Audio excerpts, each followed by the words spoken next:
The chaos, the disaster gaze have struck today. Yeah, yeah, it has to be. We have to christen the show in some Mm-hmm. way, and it's how it always starts. Mm-hmm. Mm-hmm. Thank you. I have mine. Welcome. That's what I was doing. Were you? you Uh-huh. I love it. I love it. Happy Um, Pride.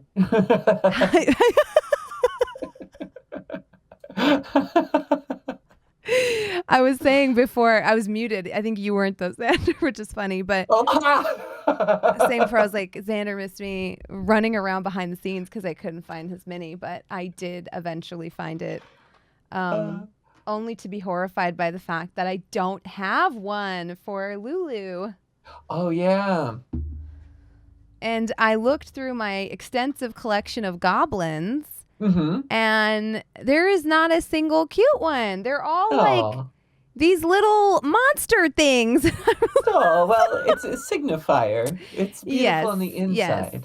So I was just like, wow, there's no little cute ones that are like, hi, I think there's a market. I'm gonna 3D print and design Some cute an goblins. adorable goblin. Yeah, because I was looking online for something. Yeah, I was like, there's gotta be something that's like cute that we can use for her. And all I found was like cute gnomes and stuff. sure. I was not able to find a cute goblin. Hmm. That made me really sad. It's like, I want a cute goblin. Those creatures that are known for their cuteness. Right? In my mind, they are, Xander. In my mind. Yeah, yeah, yeah. They're the cutest. Speaking of Xander, who are you? Who do you play? Yes, hello, I'm Xander Jeanneret. I am all over the internet, but tonight I'm playing Scorpio, I'll mute a that in a half-elf second. monk, who is level 2/3. We're coming on the cusp of it here, figuring out where his path leads. It's true, we are. Sorry, I'm muting alerts because it's the one thing I forgot to do before Oh we yeah, went oh no live. worries. He fights with his head, literally, but it may cause him to forget some things.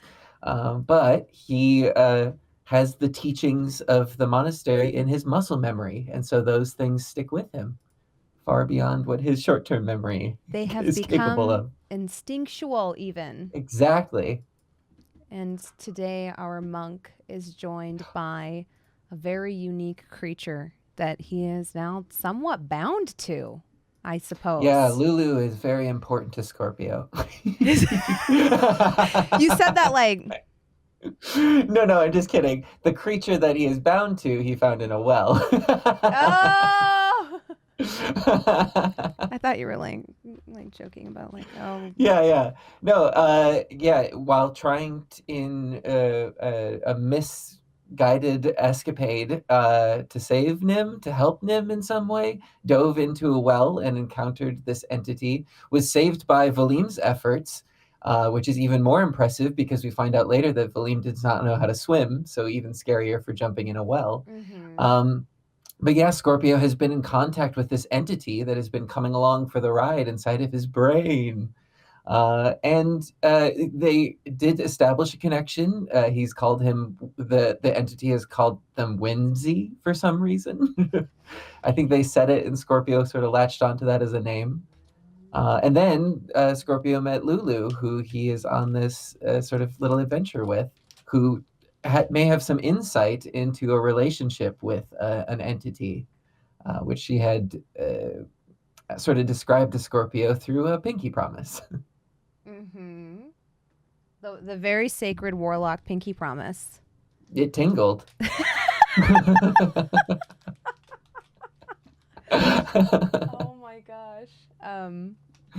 Yeah, this is the second in our series of one-shots, which are designed to help us get some one-on-one time with the players, explore exactly how they powered up and leveled up, and eventually allow... Sorry, I thought I lost something, but it's right here. This is my pre-show jitters. I apologize, chat. It's all good. But yeah, we're going to unlock some cool class features. Last week, we adventured with Ajax and Nim. Oh, yeah. That was really I'm sure everything exciting. went according to plan. Yes. We will say yes, they did. This is the most elaborate of the one-shots in terms of setup. So I'm excited to see us delve into it. The map may or may not look different from different angles. Ooh, interesting. I'm taking advantage of our like zoom in this week, like just like the way the how do I describe the way the camera is set up. I've decided to take advantage of that this week. And I'm very excited for this game and to play. And I always love the stuff you do. It's so good. I'm so happy to hear you say that, because sometimes I'm like, I don't know, this is chaos. Okay, I have everything I need to attempt to murder you today, Xander. Oh, was that on the menu? Maybe. I have all the things required for murdering. And I'm very excited to dive into it. Hello and welcome. Let's get into the freaking game. At some point, chat, we might be on the front page. Ooh. Mm-hmm. That's fun. We have moderators. Yeah, we have moderators assigned for that. I am part of Twitch's Twitch Pride Team 2021. And so when they hit me up and asked me if I wanted to be on the front page, I thought there would be no better time slot than playing D&D with my favorite gay boy. Yay! Xanderific himself. One-on-one. It's gonna get real gay in here today. Yay! We're gonna have all the twinks, all the twunks, all the bears, all the otters, all the every individual in between. Yeah. Let's erect your gay wall, chat. For those of you who are watching the YouTube VOD, I apologize. You don't know what the gay wall is. But if you come to the Twitch stream, if you manage to make it here some night on a Tuesday night at 6 p.m. Pacific Standard Time, you will see the glories of the gay wall that we build. So many emotes. so many rainbow emotes. I love it. All right, let's get into it. So, where we last encountered, that's not how we do our recaps. Let me roll that. Let me take that back. We're gonna pretend that didn't happen. Yeah, we find Lulu and Scorpio camped outside of an arid region where a drought has only recently struck. At this point, they have traveled through the quarry, past the Three Sisters, and even across the Lake Lennar. Lulu wanted to stop for toys and snacks at the city, resting on the banks of this lake. But Scorpio is very good at keeping Lulu on track, unlike some of our other party members. Come on. And was able to coax her away. And thus, we find ourselves with the Three Sisters, the three most prominent mountains in this region of the map, now just 3 fingertips in the background, diminished in size and power, and you have made good speed. Lulu ceased complaining about the walking on about mile 40. It did take some time, but eventually her will was broken as her muscles grew and her feet became used to the feeling of bearing their own weight. And I'm very proud of her for that. And now you actually walk hand in hand at a brisk pace. You notice she's a bit more fit than she used to be and a little less dependent on some of her more arcane abilities. I will say that as we're going, when she's developed this comfort with her body, Scorpio slowly starts introducing these little tricks that he does to strengthen her other muscles. So as they're walking, holding hands every once in a while, she'll flip over his back, like just roll over to the other side type of thing. Just little gymnastic things to sort of tone each of them. Very cute. Yes. Unlike the junk food Lulu has grown accustomed to scraping by on her own, Scorpio now has her on a diet of home cooking. The first few nights, Scorpio was probably afraid the wailing would call the attention of some bandits or some wild animals. But wailing. On night 5, the lamentations eventually ended when Lulu was informed that indeed honeycombs and wild berries were not the only things she should subsist off of, and were indeed meant to be eaten in moderation, in addition with whole grains and vegetables. Exactly. We have honeycomb at home. It's just as good as through the drive-thru.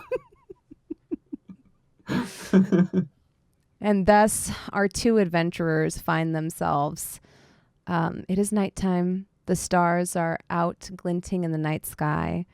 The region here is arid. There's some scrub brush and a dried up lake.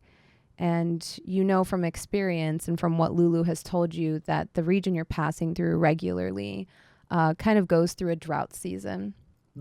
And then the monsoon comes through and everything comes back to life. But right before winter, things here get pretty dry, and we are in that late summer region.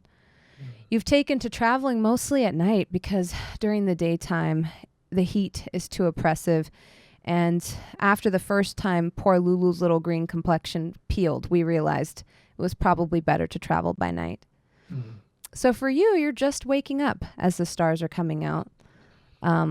Lulu comes out of her tent a little sort of sheepishly, and you get the sense she's been up to something. And she kind of waddles out and like starts putting or lacing her little curly-toed boots, her little shoesies up, and packing her knapsack, which is something that you initially had to help her with. Initially, she refused to carry things. Right. We share the weight. How did you sleep? I mean, it's pretty good. Pretty good? Yeah. What is your body telling you? I'm hungry, pretty hungry. Yes. And It's so hot out here. He'll reach down and he has saved away some dried berries and things that would like survive a long trip, and passes over a packet that contains those, as well as a little bit of a canteen full of water. You can rehydrate these if you want.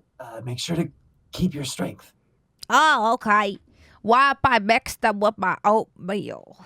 That might be good. That would be really good, actually. Well, you better hurry up because I'm putting the fire out. We She gotta get going. She runs over and starts heating up some water and oats, grumbling. Oh, I still don't know why we can't have honey bread and sticky rolls for breakfast. Well, you know how that feels when that's through your system. When we feed our temple good things, it produces good things. That's true. I do tend to nap more when I have honey bread and sticky buns. She rapidly puts her oatmeal together and then adds the dry berries to it and sits down and starts hungrily putting it away. As she does, she says to you, do you think Billy really hates me? No, I don't think that Valim really hates anybody, and he has difficulty expressing himself, I think, to others. It's hard to live in the wilderness. Oh. But we have become accustomed to listening to him in his own way, and you may not have.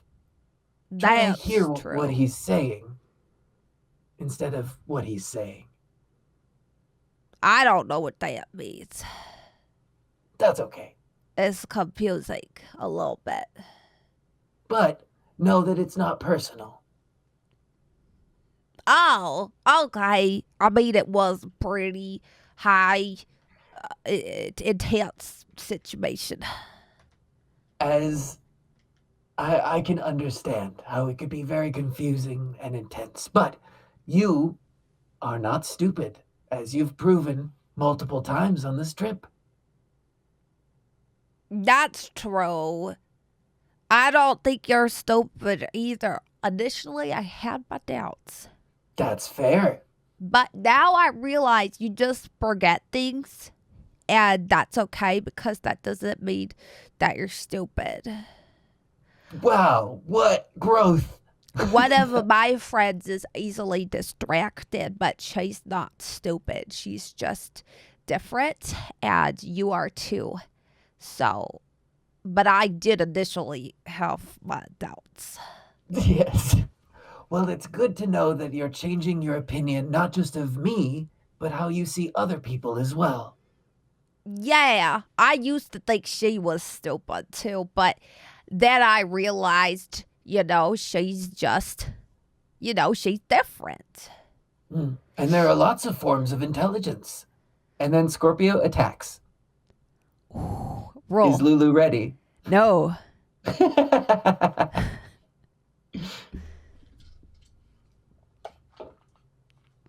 Oh, not great. Only 12. It beats my 10. It's just a little grapple. Mm-hmm. And he hits the bowl of oatmeal sort of out of her hands, and it flies directly upward. And she just stares like in surprise, unable to really move. And he wraps his hand or his arm around hers over into like a like half Nelson type of thing. Mm-hmm. And the oatmeal bowl lands in his hand, and it sort of plops in afterwards. And he just holds it out in front of her and says, "Body intelligence is a form as well. Always be ready, Lulu." ABR, I knew that one. See, I even wrote it on my hand. ABR. Oh, you smudged it. It just says... Ugh. Yeah, I also keep forgetting what the R stands for. I thought maybe it was always be raged. Well, that is a way to live life. Or always be riled up. Yeah, my patron talks about that sometimes. Your patron? That's so interesting to me. You have a relationship? Mm-hmm. And you speak about life philosophies? Yeah. We talk about stuff from time to time. Can't get my friend to listen too well. No? No. Last night, I'm not gonna lie, that's kind of why I didn't sleep well. Because when you told me to go to bed, I stayed up under the covers. Oh, for a reason? Or you couldn't sleep? Well, I thought I'd talk to my friend about your problem. Well, thank you, Lulu. I appreciate that. I write to him in a journal, and sometimes he writes back. Interesting. And that's Maybe how I he should try talks writing. to me. Unless I go see him, but he's very far away, and sometimes he travels.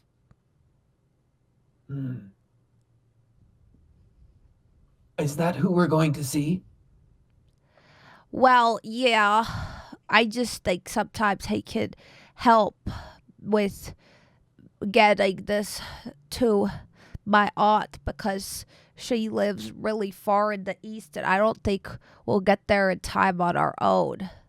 That's right. And Scorpio goes into his pack and sort of absentmindedly like handles the potion. Mm-hmm. It's to ease the symptoms of werewolf lycanthropy, right? Yes. Mm-hmm.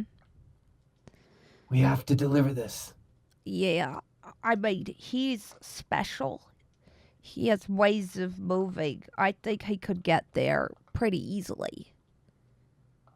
If you trust him. Sometimes the best way to summon him is around places like this. And she like looks around at you at the arid basin. Okay, but if you're going to summon him, I'm going to watch you very closely. Could you please describe sort of what you're doing? Yeah, I think Much like I could. I teach you, I would like you to teach me a little. At this, she kind of like knits her brow and like sits down, almost like a little, with like an expression on her face of like great contemplation and effort. Scorpio pops into a squat and is at eye level with her, sort of thinking in the same space. Well, it's kind of hard because my brain sometimes just does things like I just know what to do. So it's hard to understand exactly what's happening. Sounds like body intelligence to me. Yeah. I'll just watch. Okay. Okay. Yeah. I think I know what to do. And she kind of like looks out over the cracked mud and like, you know, the dunes in the distance, in the far distance. She's just like, Usually he comes to me when I'm lost. Like the first time I met him, I got lost in the desert. I was going to get water from the river in a clay pot and bring it back. But I lost my way and I drank all the water and it got bad and a sandstorm kicked up. I couldn't find my way. I went the wrong way for several miles. That sounds so scary. Oh, it was. It was pretty scary. But then he found me right when I sat down on a rock. And there were birds circling over my head, just waiting to eat my cute little body. And he saved me. How? It was like the dunes parted and he came through them. And at first I thought I was seeing things. And I wasn't sure he was there. And so I reached out to see if he was. And when I did, he held my hand and it was cold like water. Yeah, it was really cool. Well, and then he was physically there? Yeah, and he asked me what I wanted. What did you say? I told him I didn't want to die. Because I was too little and too cute. And my mom told me I was going to look like her when she grew up, or when I grew up, and she's really pretty. And I was like, I can't be a skeleton, a tiny skeleton in the desert. And then in my village, people are going to be like, you got to be careful when you go get water. You're going to end up like Lulu. I was like, oh, that's so embarrassing. I don't want that to be how I'm remembered. So I told him all of this, just like I'm telling you now. It's good to have convictions. Then the scariest thing happened. and at this, she like gets really close to your face. What? He smiled. That sounds pleasant. Yeah, except it was like, then he laughed. In a humorous way? Or like Nim laughing? Yeah, it was like that. Ah, I understand. I think he thought it was funny, but I was like, oh, that's a little heebie-jeebie. I don't know about that. And... But he saved you? Yeah. Did he just walk you from the desert? No, he gave me his gift. Oh. And he told me I'd never die. What a gift. But that... And at this, like, you kind of see her lip quiver and her eyes kind of start to well with tears.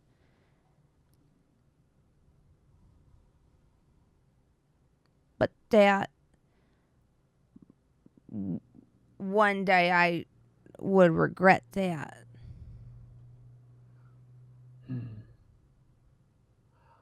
A lot of times in life, there is balance.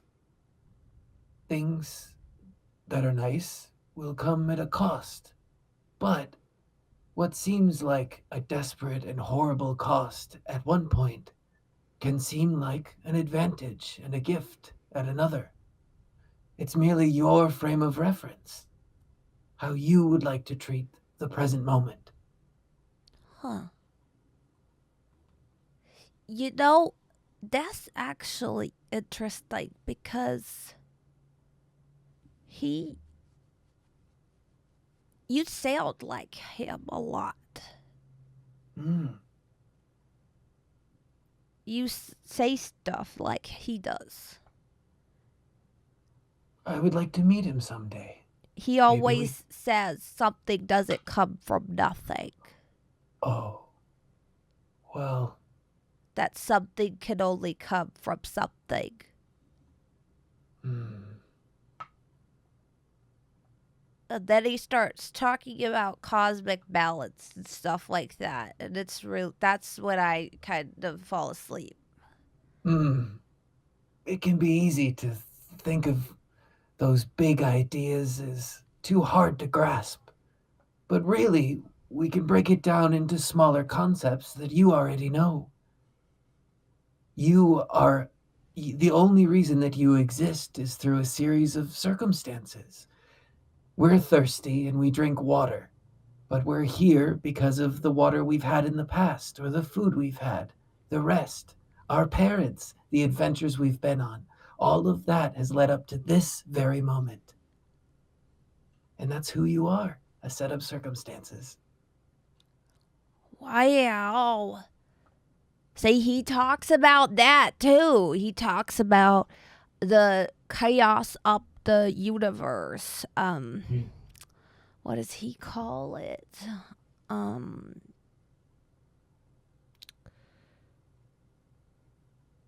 It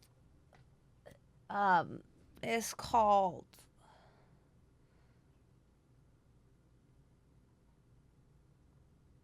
interlopy. Close, I think. Yeah, pretty sure it's interlopy. Mm-hmm. Yeah, uh-huh. Yeah, and he talks about how one day eventually I'm gonna get it. Mm. But until that day, you seem to have more communication with him? Yeah, I talked to him about your case. Did he have anything to say? Yeah, I did. He told me that you're at a crossroads. Oh, me specifically. I see. And he said that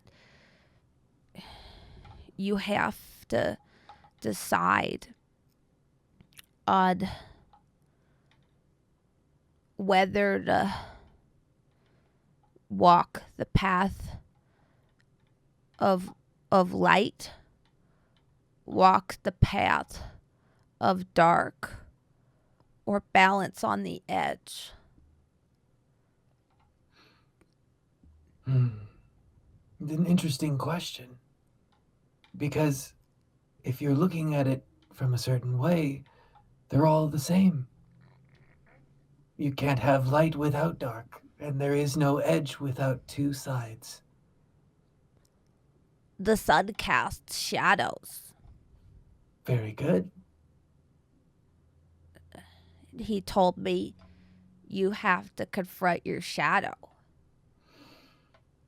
Ah, I see. Mm-hmm. He also told me to teach you how to manipulate force energy. I would greatly appreciate that. I'm no stranger to training. I can be the best. Just tell me what to do. I can do it. And he starts doing push-ups in front of her. She starts laughing. Well, because I told him you taught me how to be stronger. And he said that that deserved fair turntables. And he does sort of like a spin back up into a sitting position. Listen, I've put you through a lot, and I'm very proud of the work that you've done. So proud, in fact, that I'm willing to call you master for a bit. What? Me? Just for a bit. But teach me how you learned. All right. She stands up and kicks And I stand up. She kicks some sand over the fire, or over the burning embers and smoldering embers, kicks some sand over it, and like starts to lead you over away from your makeshift camp further into like the dunes. And you hear, did we hear it?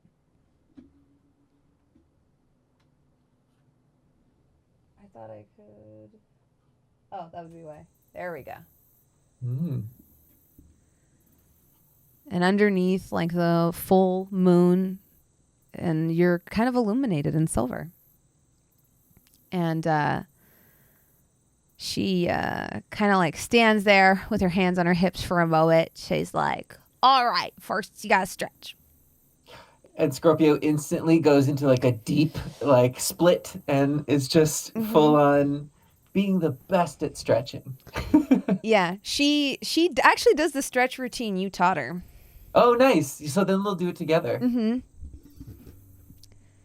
And as she like begins to like sort of limber up, she's like, all right, so learning to channel and manipulate energy involves understanding the chaos of the universe. Do you see it? Maybe not yet. It's all around us. Okay. Chaos is an energy? Yeah. You know how you taught me about wind and fire and earth? There's also just interlopy flowing through us all the time. Like it is just going through you. And it drives all of the other stuff you told me about. I feel something. And Scorpio sort of channels energy and does a quick punch. And I'm going to use a key point. So it's not quite what Lulu's talking about. But there is sort of this flash of light at the end of his fist for a quick second. Yeah. Perhaps something like this? Give me an Arcana check. Arcana. Interesting. That's a -1 for Scorpio, so 9. Yeah, you feel like you generate the light at the end of your fist, but this feels more like physical. And so you still can't really perceive what Lulu's like talking about in terms of like the metaphysical. Scorpio is aware though. This is different. I need to break my habits and tap into something else. Like, and then like she takes out she grabs a stick from the ground and like kind of waddles over to like a sandy part and draws like a mountain peak and a river and a valley, and then draws like one big lightning bolt, like striking down at the peak of the mountain. And she's like, remember that when we saw it? A powerful set of circumstances. Yeah. I know your memory gets fuzzy, so I drew you a picture. Well, we left a week ago. There is a lightning bolt. Yes. And it hit the mountain. There was a fire. Yes. And there was something in the lake, Nim said. But all these things came together. And then this momentous occasion happened. And that's entropy. Like, individually, it's just stuff. But together, it's the tapestry of life. I think I understand. The chaos are the circumstances, these reactions that are happening. And Yeah. with your gentle guidance, you can influence these circumstances into your favor. Yes. Yes, you got it. See, you're not dumb. You just forget things. I'm glad we remember that. Yeah. And so elves call it the weave because they're nerds. Well, I am half elf.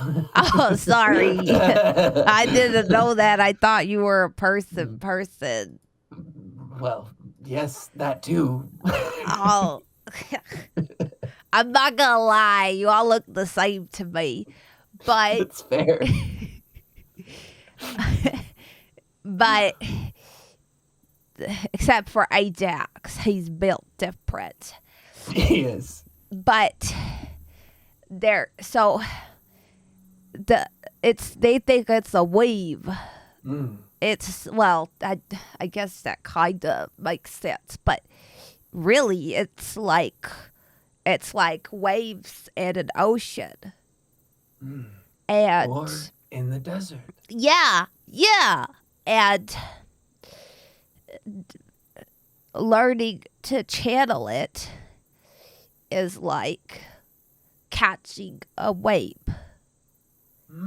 And you have to understand or get a sense for where the waves are so you could catch them.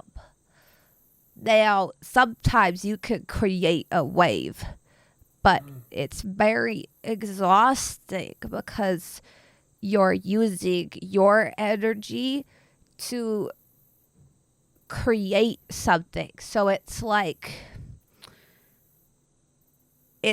pushing a boulder instead of a boulder already rolling down a mountain. And that's why I only have one spell slot. Just kidding. And that's why you can't do it very often or you'll hurt yourself. But Okay. you can learn to catch a wave and then you give it form. And my master says there's no right way. It's whatever feels right. And so for me, it's pew pew. Oh. But for you, it might be, it could be anything. It could be, this, or this, or this, or...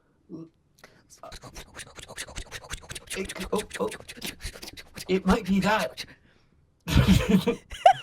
It might be. Let me... would it work since I would be borrowing from my friend? Well, see, this is where I don't even understand everything either. My friend is like an actual friend. He is like a helmet. Make sure that I don't get lost catching a wave and drowned. A guide through the chaos. Yeah. And he helps me give form to the waves that I catch. And it's through my connection with him that I can shape things. Like, the clay's there, My hands are there, but he's the potter's wheel. And without any one of those things, we can't make a pot. I think I've got it. I need to connect with Whimsy first. Yeah, you need your wheel. You say that you write to connect to your friend. You write in a journal. Yeah. I've connected to Whimsy before, but through meditation. I've tried reaching out in the past, but maybe with your assistance, I could help to focus and reach out specifically to them. Well, yeah, 'cause I read your mind and saw a shadow and a hand on your brain a week ago, but then, since then you've talked to me about consent. Yeah. Yes. Actually, I've felt this connection ever since something was sort of unlocked with Whimsy. Do you mind if I... And he reaches out his hand towards her head. Yeah, she like sits there and is like, Yeah. And you see Scorpio's other hand. It's sort of doing flexing motions in some sort of concentration, almost like it's like a fidget spinner type of thing to sort of distract the physical body while he connects to Lulu's mind. ah, okay, yeah. If that's possible. Yes. Would that be a roll for anything? Or... No, I think with telepathic contact, you can just speak telepathically with creatures you can see. So it just happens. So as soon as there's like this connection, Scorpio's voice resonates in Lulu's head, and he just says, like this? Without moving his mouth. You just hear back, whoa. In your mind also. Stay with me. Okay. And then he'll try to focus on connecting to Whimsy. It's a conference call. Yeah. Give me a wisdom check with advantage, since Lulu will be able to help you a bit here. Okay. Okay, that's the first one. Oh, okay. 14? You feel like a presence grow within your mind. And you feel almost like your shadow grow longer in the starlight. And Whimsy? And then you hear it. What dost thou ask of me? It's good to hear you. Thanks for answering. How are you? Sorry, the cops have been after me. I'm sorry. In my brain? I love how much we break the fourth wall on this show. Yes. He says, yes, you have seeked me in your mind, in your thoughts. At first, I thought that I could understand you, but perhaps we could work together and understand each other. You work for me. Understanding is not of import. Well, that doesn't sound right. You hear Lulu's brain resound in yours. And then you see, like, or rather for you, Scorpio, you feel like a pinprick of like a sudden like recognition of another voice being there. Mm-hmm. And you hear her say, that doesn't seem right. That seems broken. And you hear Whimsy say, "What is that? That's rude." This is my friend, Lulu. What purpose does she serve? She is my master, and she's helping me to understand the gifts that you can give me. I see. And what have you taught him, little one? More than you. You're not a very good teacher at all. You hear Everyone almost has like different intelligence. you feel like a shiver go down your spine as you hear a chuckle come from the entity within your mind. And then after a moment of silence, it speaks and says, I gave you your life, and I ask for your obedience. Yeah, except that's not a fair trade. Because that's not fair. Because you're the one that drew him in the well. Because he told me about it, and you were gonna take his life, and then you were gonna give it to him, and that's cheating. You're a cheater, and you're probably not a very good person. And this you hear like almost like a soul like shattering screech, like a psychic screech. And you hear Lulu's like mind psychically be like, "Oh God, no!" As you both take, let's see.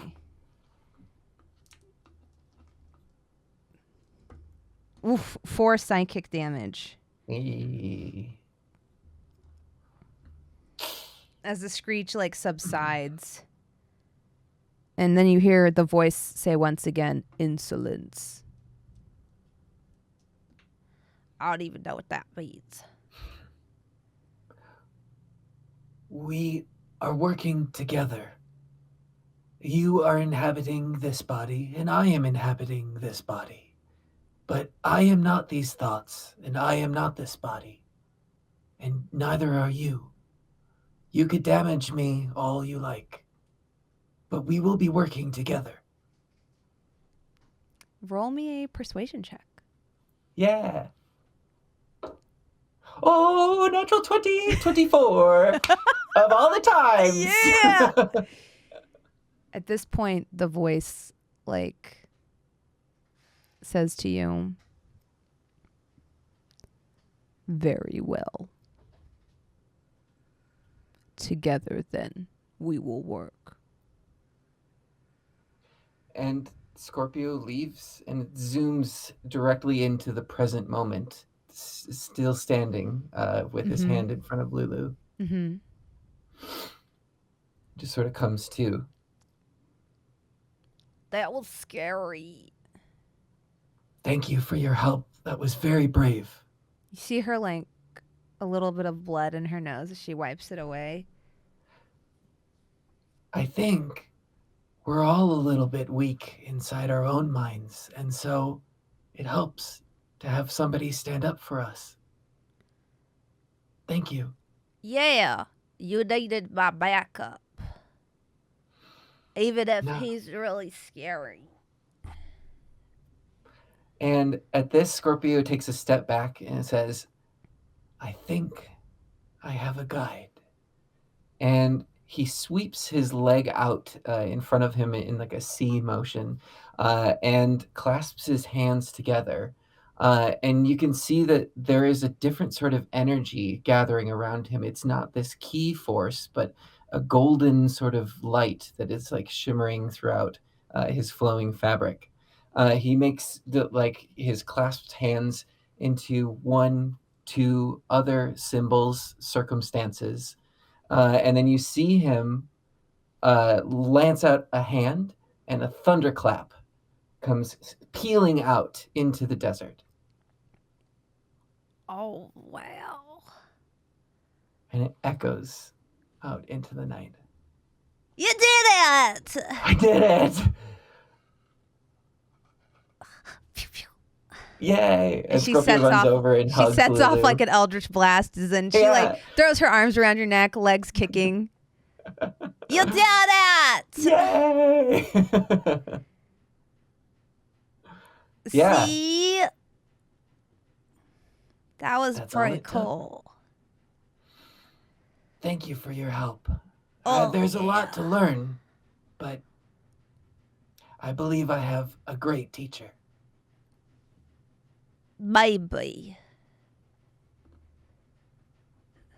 You have a good tutor. I don't know if I'm a teacher.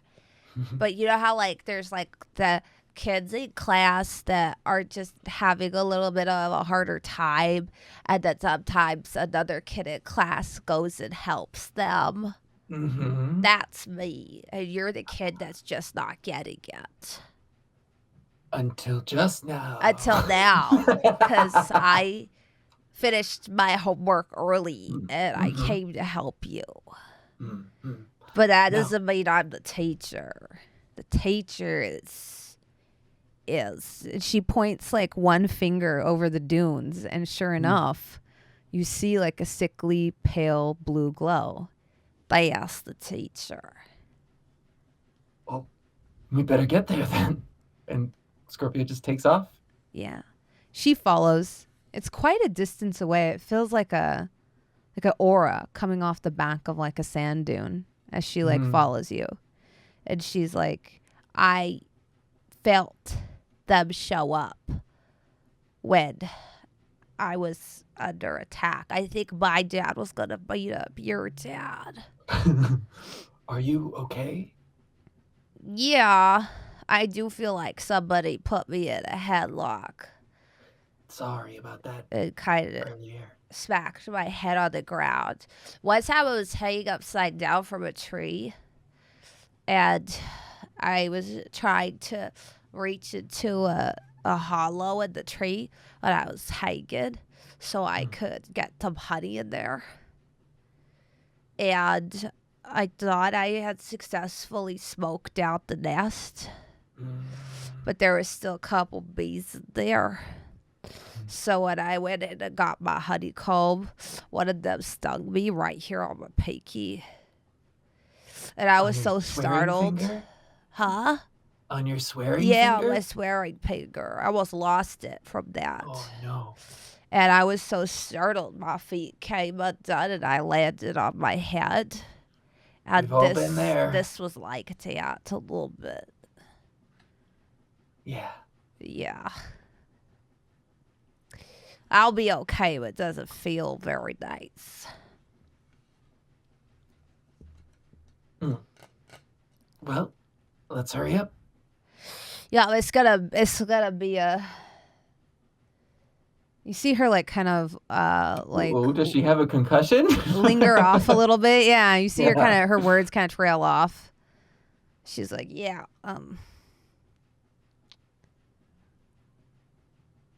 Should I maybe do a medicine check to see if there's something else going on? Yeah, you can do that. Yeah. Okay, not bad. 19.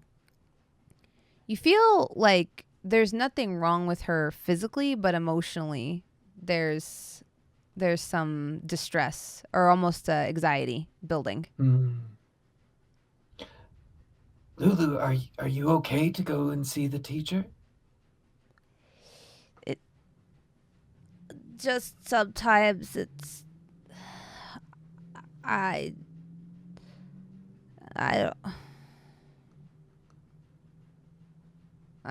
don't know what's gonna happen when we go over there. I know that you've fallen from trees, but if you're struck by an arrow, it hurts, right? It's pain, so much pain. But if you're struck again by another arrow in that same spot, the pain is doubled, tripled. It's excruciating. When things happen physically to us in the world, it's that first arrow. But emotionally, when things happen to us again and hit that same spot, it hurts 10 times worse. Yeah. Yeah. Like when my lizard died. When your lizard died. Yeah. My lizard Cabred, the chameleon. The chameleon named your lizard Cameron. Yeah. He died. And that was really sad. But it was sadder because it was after my parrot ran away, flew away. The second time it hurt more because I felt like I wasn't mature enough to have abdos anymore.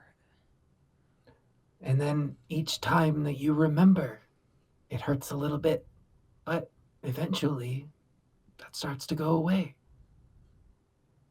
That's true. Yeah. Yeah. Sometimes we just have to take that first hit. If we worry too much about the second arrow, we miss life. You're right. And she kind of like falls in step with you a little bit faster, trudging through the sandy sort of landscape around you, kicking the occasional scrub brush or tumbleweed that comes her way. What? Take out our frustration on it. Yeah. Smacks it really hard. All right. This is gonna bite. I'll give you a warning. So we're probably gonna come across an oasis, because that's his thing. That sounds nice. Yeah, and he's pretty nice. He's probably gonna ask you some questions and might test you a little bit. I'm ready. I can do anything. Yeah, to see how you're doing. At least that's what he does for me. I'll make you proud. And we'll ask him about stuff like how to get your memories back. It seems as though that's going to have to be part of my training. Mm-hmm. And yeah, then we can ask him to take that potion to my aunt, or just see that it gets to her. Very important. And then we can go back. Sounds like a plan. I'll race you. If he'll let me. I'll make sure he does. Guess that's the other reason I'm getting kind of you scared want. or sad. Sounds like I'm not the only one at a crossroads. I'm gonna miss you. And she throws her arms around your leg If as she you're can still catch walking. me, I'll dodge around and race her because we're running. You're much more dexterous than her. As you dodge around and race her, she runs after you. No! You leap over one sand dune, skidding down the other side. They're not ginormous. They're a lot smaller. The type you would maybe drive a buggy over for fun. Ooh. Yeah. We're going so fast that there's like the sand is flowing up either side. Mm-hmm. And you race each other. Let's get some athletics checks to see who wins. Not great. 13? Just a second here. Scorpio decides to do modern dance as well as Ren. Just tumbles. Oh, I have a -2. Wait, so you had a 13? 13. I just barely win with a 15. Uh-huh. I rolled a the 17. race? Yeah, yeah. The master or the student has become the master. Mm-hmm. As in the distance, a faintly blue shimmering oasis looms. You see almost like a shifting hologram amongst the dunes, palm trees overflowing with dates and coconuts, and a small pool of water surrounded by hibiscus flowers and all types of banana trees and things like that. I will say that this definitely would cause Scorpio to just stop in his tracks, and she would just zoom right by. She zooms past you, kind of sweeping your leg as she does so. She comes skidding down one side of the dune, kind of aiming one of her little Punjabi shoes towards your foot, sweeping it, and then continuing her sort of side glide down. It says, "Ay bayar." Always be ready. And as she hits the bottom of the dune, goes sprinting towards the edge of the water, and then just slides into the water. Mm-hmm. Oh wow! Scorpio legit stopped in his tracks and is just taking in this beauty, but sees that, and that looks like fun. So Scorpio is going to swan dive into this. Yeah, the water feels cool, but you don't get wet. Oh. And can you drink it? He tries to. Mm-hmm. Yeah, when you drink it, you feel refreshment, but your body doesn't feel hydrated. Uh-oh. And there's moments where it's almost like it's a hologram that shimmers and then stops, and you're in the desert, and then you're back. Interesting. Yeah. And as you're sitting there, she's this says. She you see her suddenly kind of get alarmed and start to step out of the water. Is it always like this? No, this is wrong.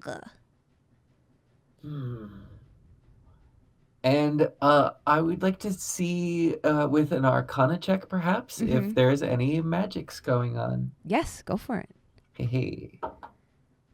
Okay. An 18? Yeah. You feel something's manipulating the flow of entropy here. Almost like there's two hands on a steering wheel. And you see from Lulu's hair standing on end on the back of her neck and her arms that she feels it too. This might not be from your friend. And Scorpio will get out of the water and take her and get into a defensive stance, protecting her, and start scanning the area. She as you get into a defensive stance to stand in front of her, you notice she's gone back to back with you, and she's in the same stance on the other side of you. And then she's I feel like two adults are fighting, like a mom and a dad, and we're sitting under the dinner table. We don't want to get caught up in that. And as you say that, you feel the sort of hologrammy mirage you're in, this oasis, begin to flip. And your feet stay where they are. You stay affixed to the ground, but you feel the sky is starting to rotate, almost like a gyroscope. Oh, no. Okay. You see this too? And that's where we'll take our first break. Oh, no. I can't do anything. I can't punch it. I punched the mirage. Yeah, I hit it with my head. We will be right back after just a super short break, and super excited to get more into this game with y'all. Woo-hoo. Get up, stretch, get some water, and we'll see you on the flip.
out with us. I realized during the break that I forgot to mention that we are sponsored by Roll20. Now, Hey. a free virtual tabletop. So if you are inspired by Shikar and you want to play yourself, it's completely free. You can sign up for Roll20. Thank you to the wonderful people over at Roll20 for ensuring that our great show stays on the air. So apologies for not saying Absolutely. that. I can add too, especially playing digitally, having the map that everybody can sort of see and work with, especially for combat, is so useful. Yes. I really appreciate the wonderful team over at Roll20 for sponsoring our show as I get ready to throw down on some grocery store sushi. Yeah, That's how, so. That's how we do in this household. Yep. So yeah, you the world, you don't feel like you're flipping upside down. Your feet are locked firmly in place. You feel like I said, like a gyroscope, like everything else is moving around you. And as it does, almost shifting like a globe, you feel like the stars kind of rotate under, and when the firmament comes back, it's replaced with just pitch black above you.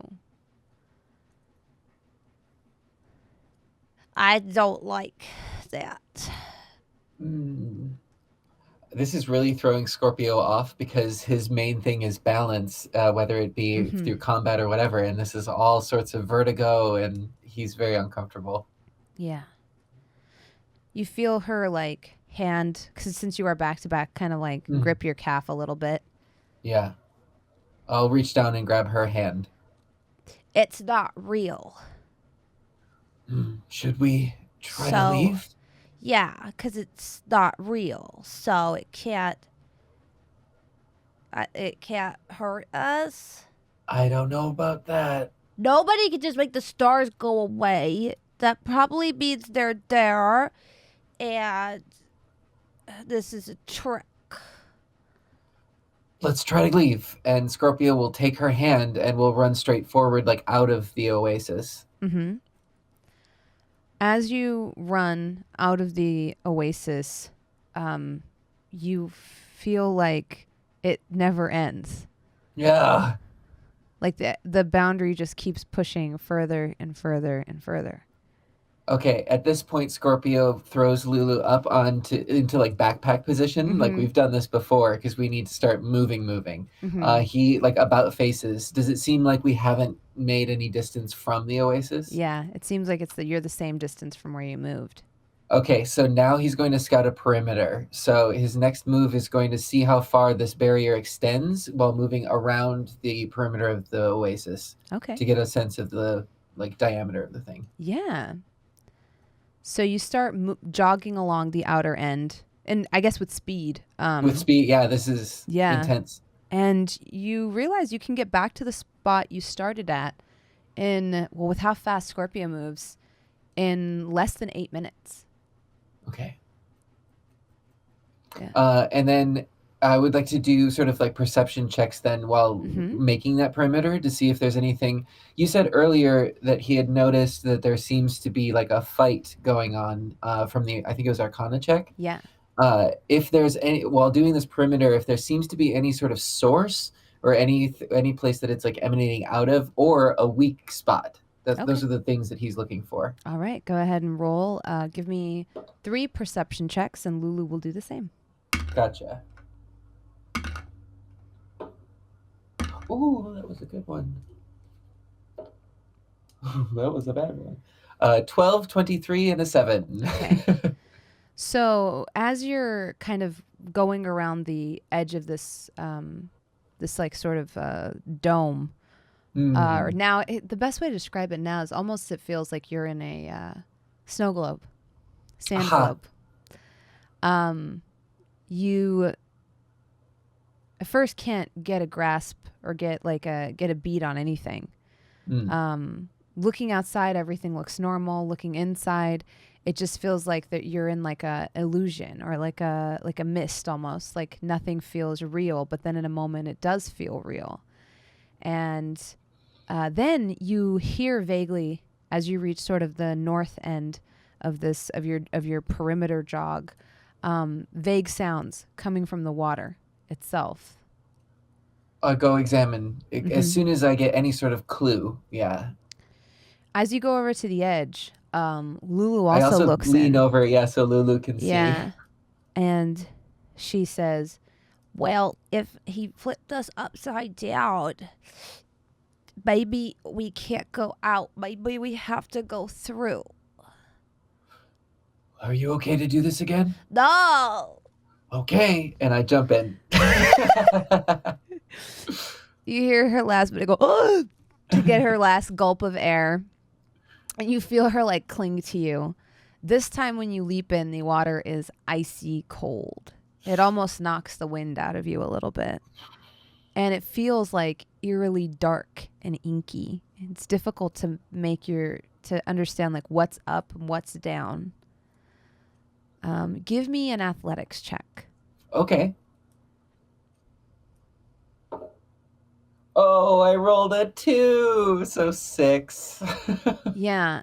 You try to like pierce the veil of this darkness and like kind of try to swim through, breaking through the oasis on the other side, if Lulu's theory is correct.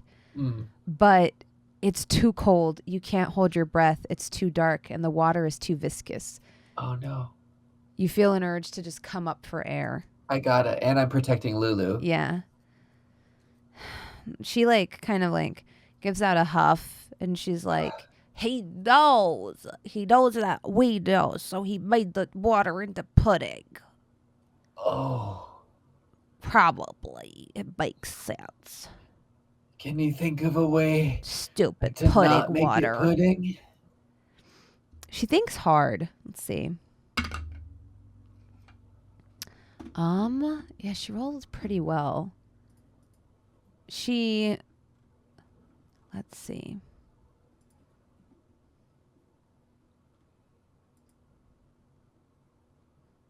All right, yeah.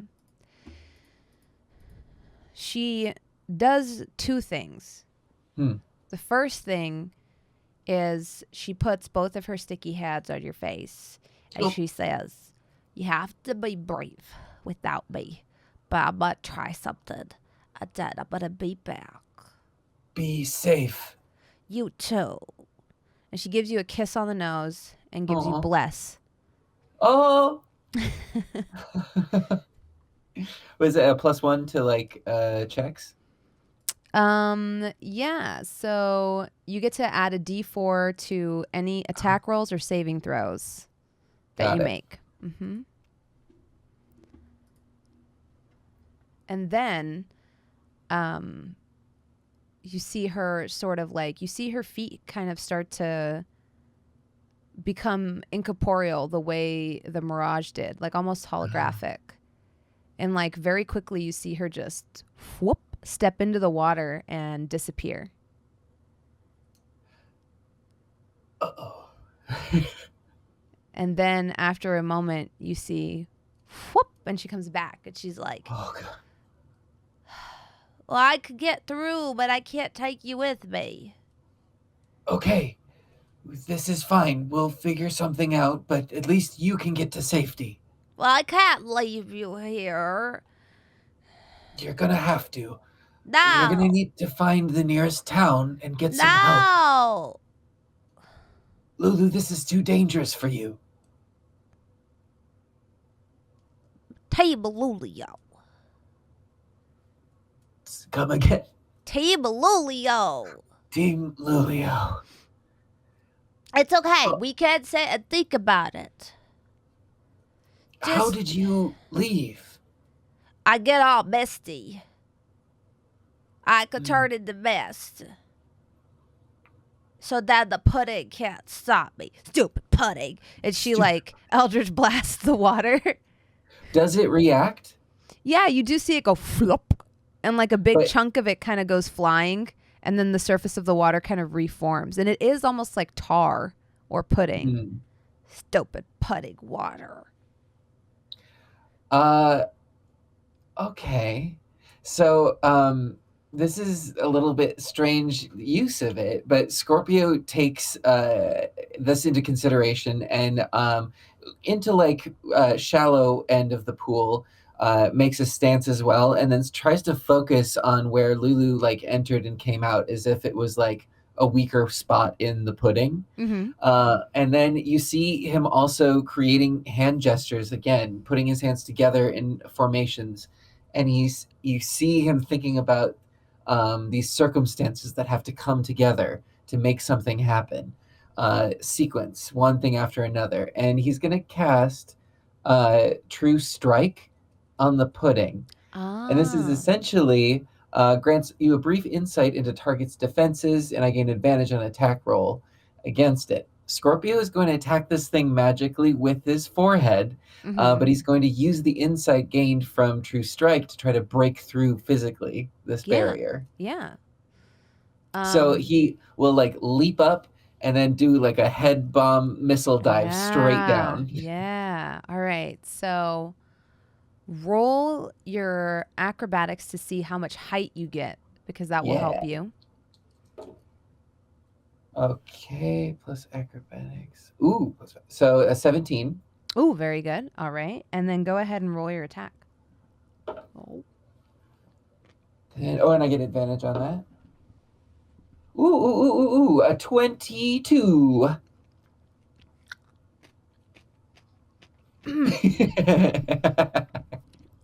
Take longer to roll. Damn it. I'm sorry. 22.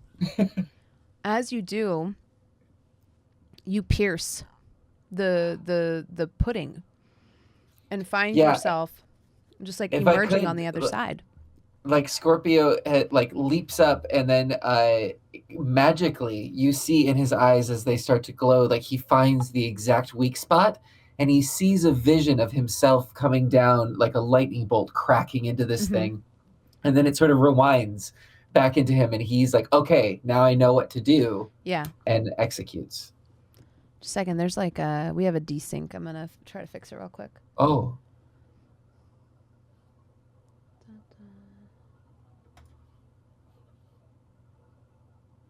Oh, I think we're good. Maybe speak. See, is it better? Yeah, can you clap? Yeah. Wait again.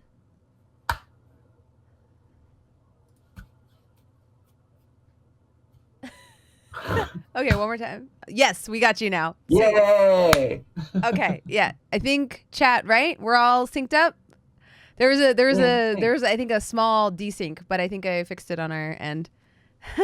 Yay! It was like throwing me off. It made me it made me feel like Is it happening again? Did it happen again?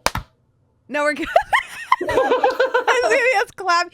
There was like a split second where it looked like it had slowed down again. We're good. We're good.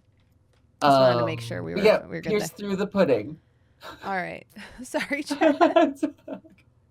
Like I keep seeing it like kind of flicker, and then it's like giving me paranoia that it's like completely desynced. I don't know if it's on my end or if it's on the stream's end or if we're all good, but I think we're good now. Okay. So as you like strike through, you pierce it like a spear, going through fabric, like just shoop, and you emerge on the other end, back in a cool blue pool. Say that 3 times fast. Yeah, cool blue pool of water. Cool. Lulu is like behind you, and you see her kind of like magically almost apparate or move through the viscous substance like it's not there. And you can actually see it below you. Like where there would be a lake bed or pond bed, there is instead a thick viscous pudding. Was there a moment where we could see through to the other area and it like healed up, or was it like instantly I was through and you cannot, like there wasn't that reaction? You saw it reform. It does not? No, it does reform. It does. But it takes time. Kind of like, like when she did the depression with the Eldritch Blast and it kind of healed over. You do see the pathway kind of forming up or forming close behind you. Just taking a note. Mm-hmm. And then quickly swim out Yeah. and make sure Lulu's there with me. Yeah. As you do, give me a dexterity saving throw. Saving throw, and I have plus D4 because of Bless. Mm-hmm. So I'm going to roll those. That as Dex. Nice. Okay, so total 17. Yeah, and Lulu got a nat 20. You Ooh. see almost like a pseudopod form in the lake bed and attempt to strike out at you, and it misses your ankle by a split second as you manage to drag yourself back up onto the sandy shores. You I make see sure that another Lulu one gets out. leap out at Lulu, but you see Lulu kind of almost do like a quick, almost like otter-like Ooh, like a twirl loop-de-loop. in the water, getting away from it and reaching the shore safely with you. As she just tightens her hair, it says, "Always be ready." Yeah. I feel like the two of us then we sort of leap out of the water and we both sort of turn around in ready stances, ready to fight whatever's after us. She like looks around with an appraising gaze and she's like, "This seems more right. Yes, more right." Does anything break the surface of the water, like come after us? Mm-mm. As you're gazing, like the surface of the water is very still. And Lulu walks to the edge of the oasis. And like you see her kind of like stand there for a moment, knock, bong, bong, and then like huff and be like,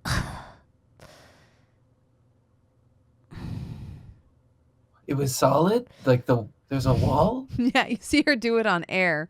Bong, bong. And it's making noise? Mm-hmm. Scorpio will go over and do the same thing. Yeah, it's like hitting like a glass wall. It gives out Glass? like almost like it gives almost out like a ring when you do it. Stand back. Yeah.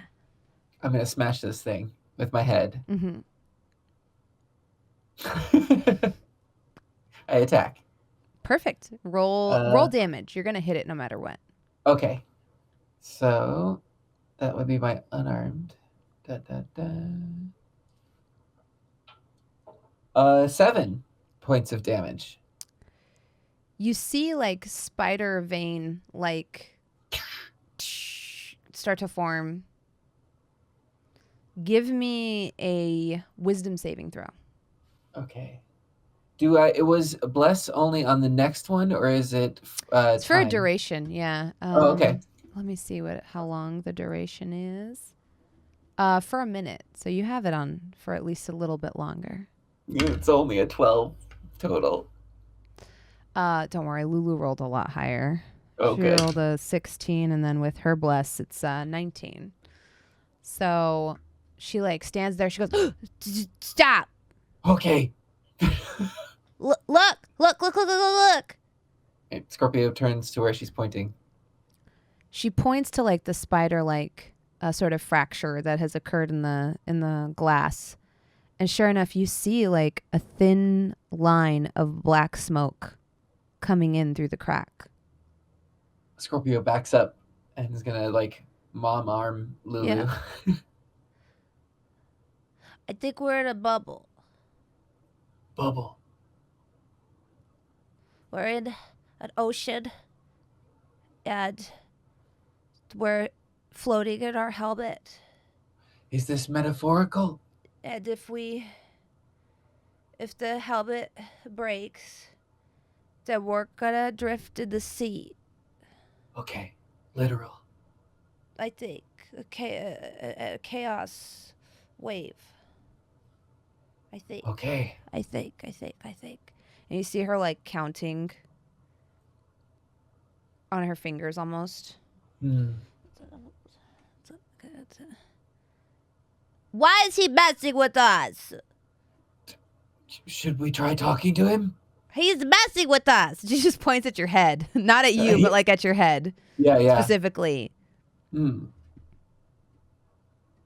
Scorpio will just try to turn inward and ask Why are you messing with us? Give me give me an Arcana check. Okay. 3. Yeah, you have difficulty like focusing on it. Like although your meditation is your ability to meditate is very strong, your But this ability is to like new. tap into this like sort of new sort of knowledge is a bit different. You do hear like a gentle thrumming from like as you like do that Arcana check. You do feel a gentle thrumming coming from the outside of this like sort of oasis you're in. And you do get the sense that you're kind of in a bubble resting on an ocean. Huh. Maybe this is a test? You mentioned something along those lines? Yeah, but he doesn't usually act like this. Is that okay? We're back in the oasis like as we had first left it. Is there significant difference in what we can see that this is different than before? Things feel more corporeal. Okay. And there are still like the flowers and everything. Yeah, there's like large hibiscus flowers, the vague smell of coconuts. Scorpio's gonna go over to the flowers and start to like disrespectfully tear them up. Just start ripping at them and seeing if there's any sort of reaction in any way. Do they react normally? As you like tear them up and rip them, yeah, sure enough, they just kind of like get shorn and then kind of turn into like mist. Okay. Instead of like the petals kind of falling to the ground. And you see Lulu being like, "What? Wait! Well, okay, that's not how plants react, right? Well, that's true. So, what here is real?" And he'll kick at the floor. Is it's like sand or is it like a stone? Yeah, when you kick at the floor, it does feel like sand, but at some point, if you like, how deep do you dig? I'll keep going until something happens. Yeah, as you dig deeper, sure enough, you hit Just like another layer punching in. of pudding. Okay. All right, so we're surrounded by pudding. That's the sea, the chaos. Pudding. But we need a guide to get through it. Oh my God. Is he jealous? Are you jealous? Is he? Whimsy? I bet you he's jealous. He's probably a big old jelly bean. And he's like, you know what? He's cheating on me with this other cool guy that's in the desert grit and wishes. And I'm gonna put him in a position where he needs me again. So that way you ask him for help. But if you ask him for help, then my teacher might get mad because I'm with you. He's playing mind games. These are mind games. Please get out of my mind. Yeah. I think we have to break it. And he'll run full tilt at the crack that he made. And he'll just launch himself at it. Go ahead and give me another damage roll. Okay. Oh, same thing. 7. This time the glass completely cracks and you are completely inundated with smoke. Comes waving in. For a moment you can't see anything. Not the oasis, not this glass crack that you've just blown open, nothing. You hear Lulu's voice vaguely behind you, and then her voice disappears as well. And it's like you're standing in just like a sea of thick purple mist. And you see like a faint glimmer of like a green glow that's kind of familiar somewhere in the distance. Almost like the way lightning, when it cracks, outlines the sky for just a moment. Every once in a while, you see a shimmer of green kind of outline some of the, flowing sort of waves of thick purple mist that come flooding in and around you. I am not this body, and I am not these thoughts. And Scorpio moves forward. Mm-hmm. As you do, give me a Constitution saving throw. Is Bless still active? Yes. Sweet. Yeah. Not great. That is an 8 total. Yeah, this feels almost like a thick miasma, like filling your lungs, and as you walk through, like you feel yourself like trying to fight the urge to become terrified. You feel like your chest kind of tighten a bit, and the air here is almost unbreathable, like a noxious fume.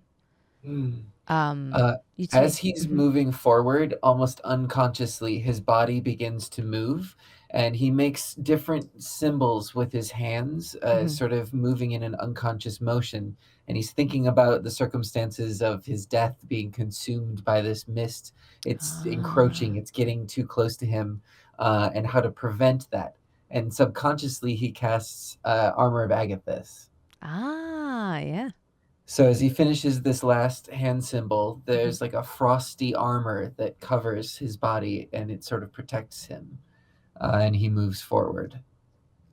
Yes. You do take 3 poison damage, but manage to kind of like summon this ability or this strength from within yourself. Yes, it's 5 temporary hit points. To kind of try to inoculate yourself or create a barrier between yourself and this like miasma. Eventually, almost through random happenstance, less so than any given direction, like you see a flash of green there, a flash of green here, and then right in front of you, and you see like a giant, almost like a cat-like iris wreathed in a sickly pale green flame appear before you for just a moment.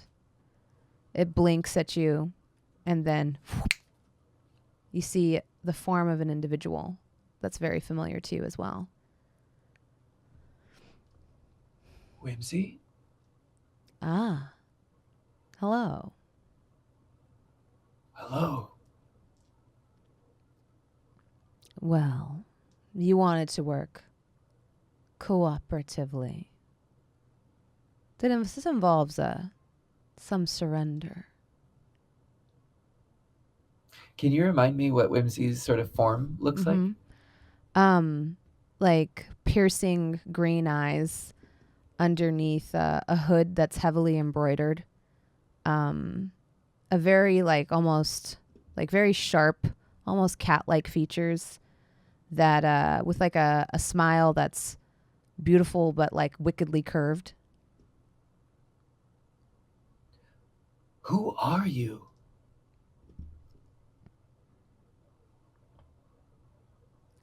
We've had this conversation before. But who are you? What were you in the world? How did you become like this?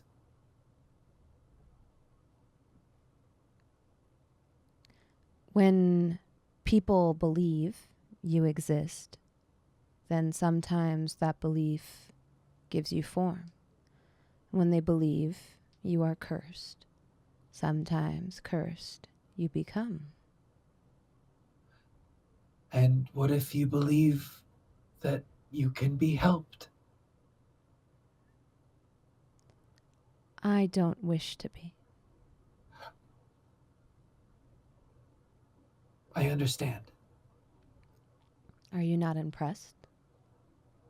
It is very impressive. But the threats that you have over me hold little weight. And why is that? I am not this body, and I am not these thoughts. But I'm willing to work with you to make the world better for others.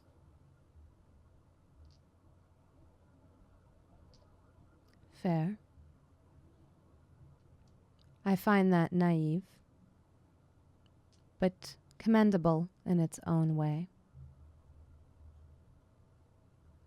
If you're purely made of the beliefs of others, if you were created by the wishes and desires of other people, then you deserve the chance to be created by the wishes and desires of someone who wants to see you succeed, who wants to see you become better, become a force. You can do so much good, and we can do it together.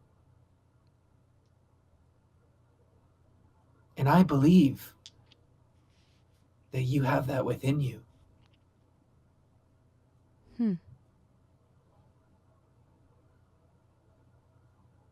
Belief is useless unless it is returned with equal fervor. Let me prove it. You see Whimsy now like kind of raise an eyebrow. Ah. And the one you walk with? She is but my teacher. I would not be here without her guidance. You would still be living inside of me, and we would not be communicating. So you we find... owe her.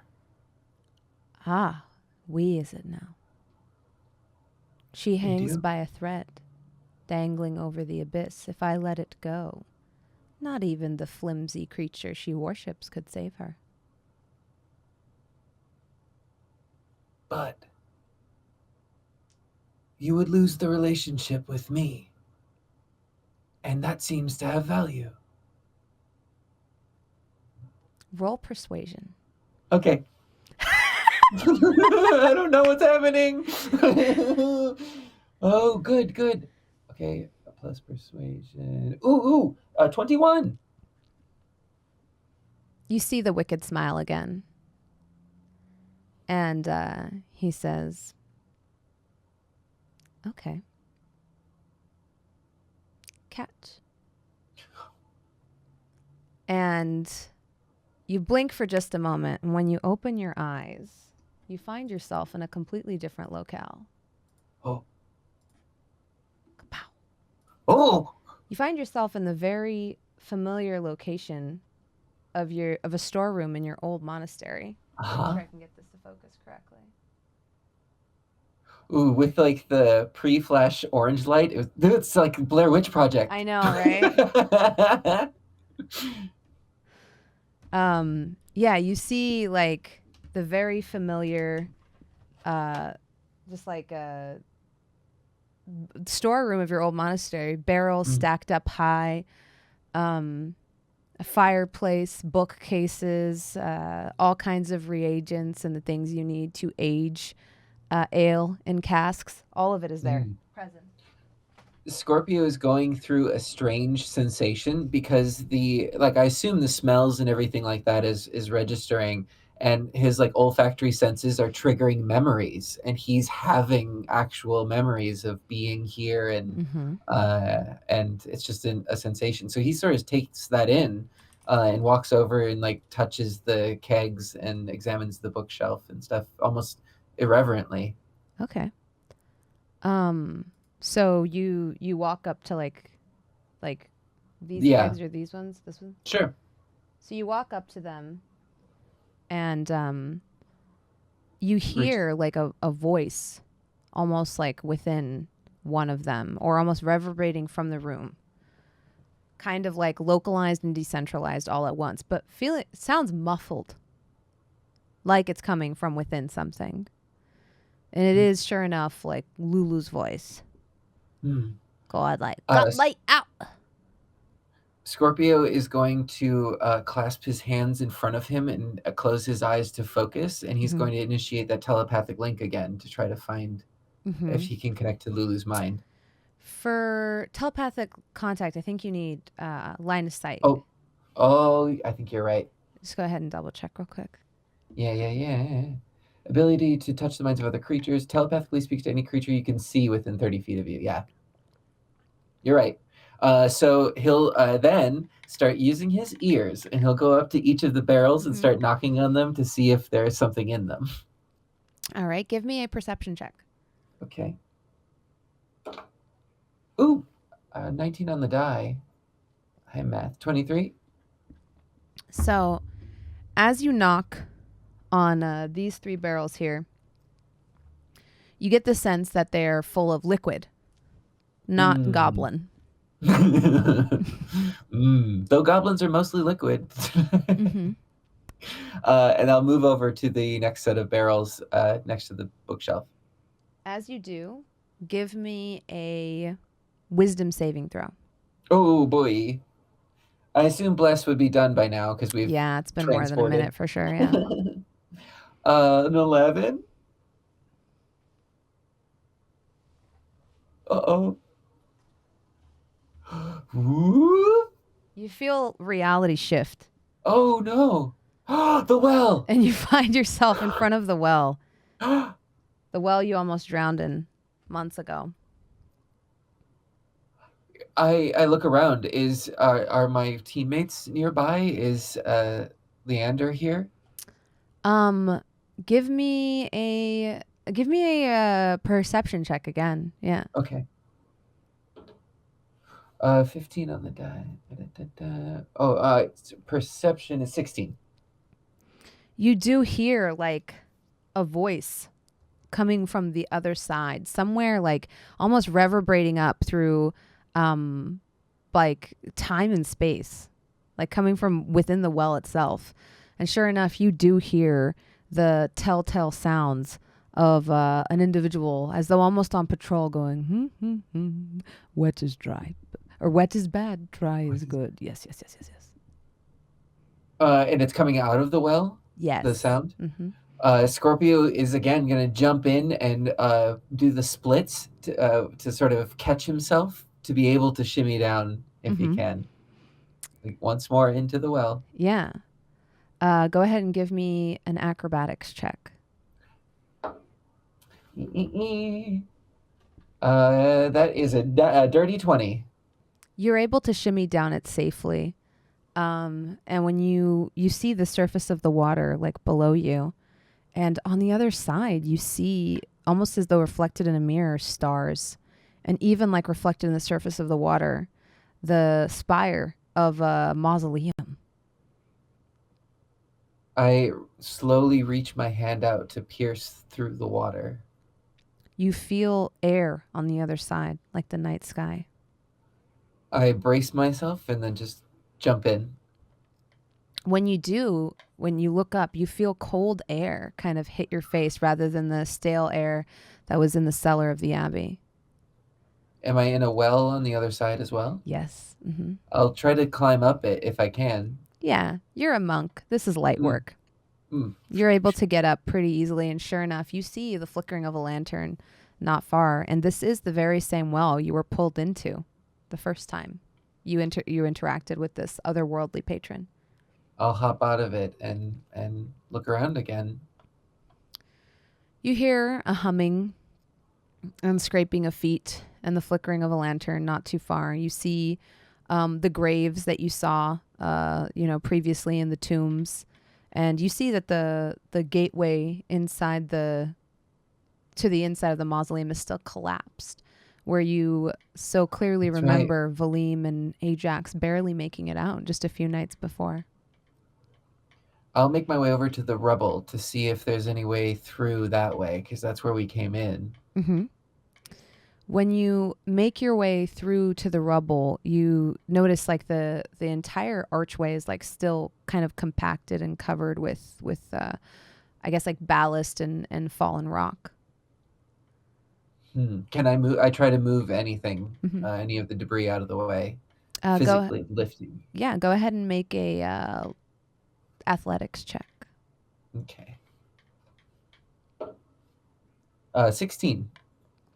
You do, and as you start to shift some of the columns, you make like quite a bit of noise. as like you start to lift some of these like large rocks out Yeah. of the way. I'm not concerned about the noise level for. And as you do, you hear like footsteps behind you, and then sort of like first almost like the sliding of a blade within its hilt, but then a sudden like sort of remark of almost a recognition. Recognition. Thank you. No worries. And you hear behind you a familiar voice say, "Oh, you're here." I spin around. As you do, he's like, he kind of puts up his fists too. Leander? Yes. You frightened me. Oh well. When are we? It's Saturday. Well, have we met? Yes, we have. You know my name. Yeah, I know your name. Right. Sorry, a bit of a. Oh, and then he sort of turns over to the well and like looks down it and just yells, "Lulu!" The well kind of sits a bit quiet. Have you seen a goblin come through here? Well, that's my blood brother you're talking about. Oh, That's my blood brother. Well, maybe Yes, he did come through here. Oh, I'm speaking of a small female presenting goblin. Oh, no. Maybe coming out of the well. No. I did break bread with Nim and Ahax just a few nights ago. Yes. Oh, they were here. Yes. Can you take me to them? Oh, I believe they made their way to the Abbey. Yes. To the east. To seek training.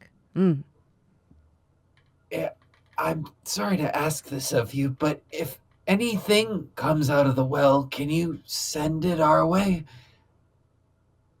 I'm going to be completely level with you. If something were to come out of the well, I would find that rather alarming. Well, then we won't talk about how I got here. How's your dragon? Oh, she's doing quite well. Yeah, Did you not know that Nim doesn't know that their father's a demon? That's a story for another day. In fact, another time. I don't know if I I think. remembered that.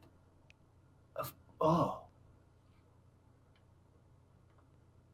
Anyway, which way did they go? Well, to the east. To the Abbey. About I think 2 days ago. I just saw them.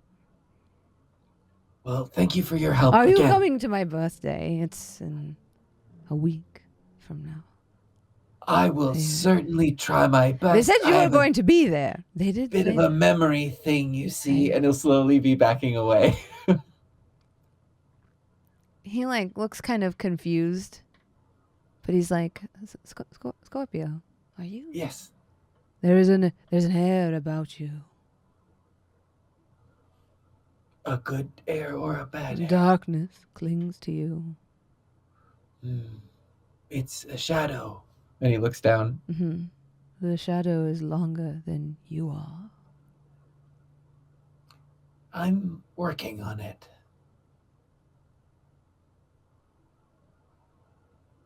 Did you come out of the well? I think I should go.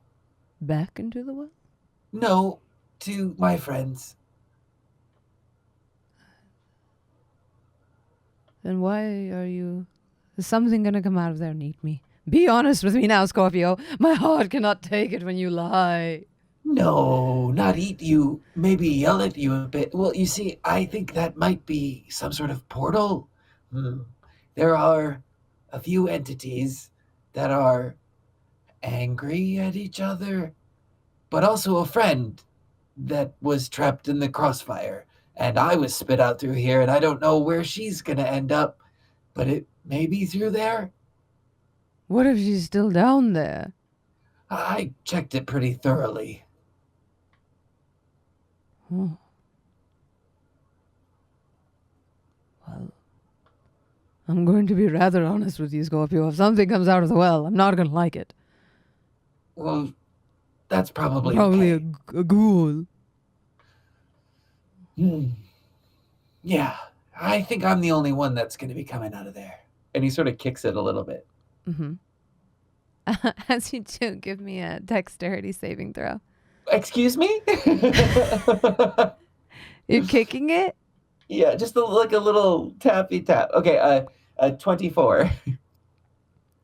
You do. This baby could fit so many entities inside. Yeah. Pump. You do see like a pseudopod kind of like flip out and try to grab you like a watery pseudopod, but then retract quickly as you very like quickly draw your foot out of the way. Was it the same type of thing that we saw earlier? Yeah, similar. Yeah. That was trying to get us in the water? Mm-hmm. I'll look back down in there. Give me a perception check. Okay. 10. Like, you don't see anything, but reverberating through the well, you do hear like almost like a sniffling or a sobbing. Lulu? You don't hear it respond back to you though. We don't hear a response? Yeah, when you say Lulu, you just hear the sniffling continue. I'll look over at Leander. Maybe there is someone still there. You hear it too, right? He comes over. Let's see if he makes a perception check. Oh, I got a nat 20. Yes. He looks inside. He looks at you. He looks back inside. He says, take several steps back.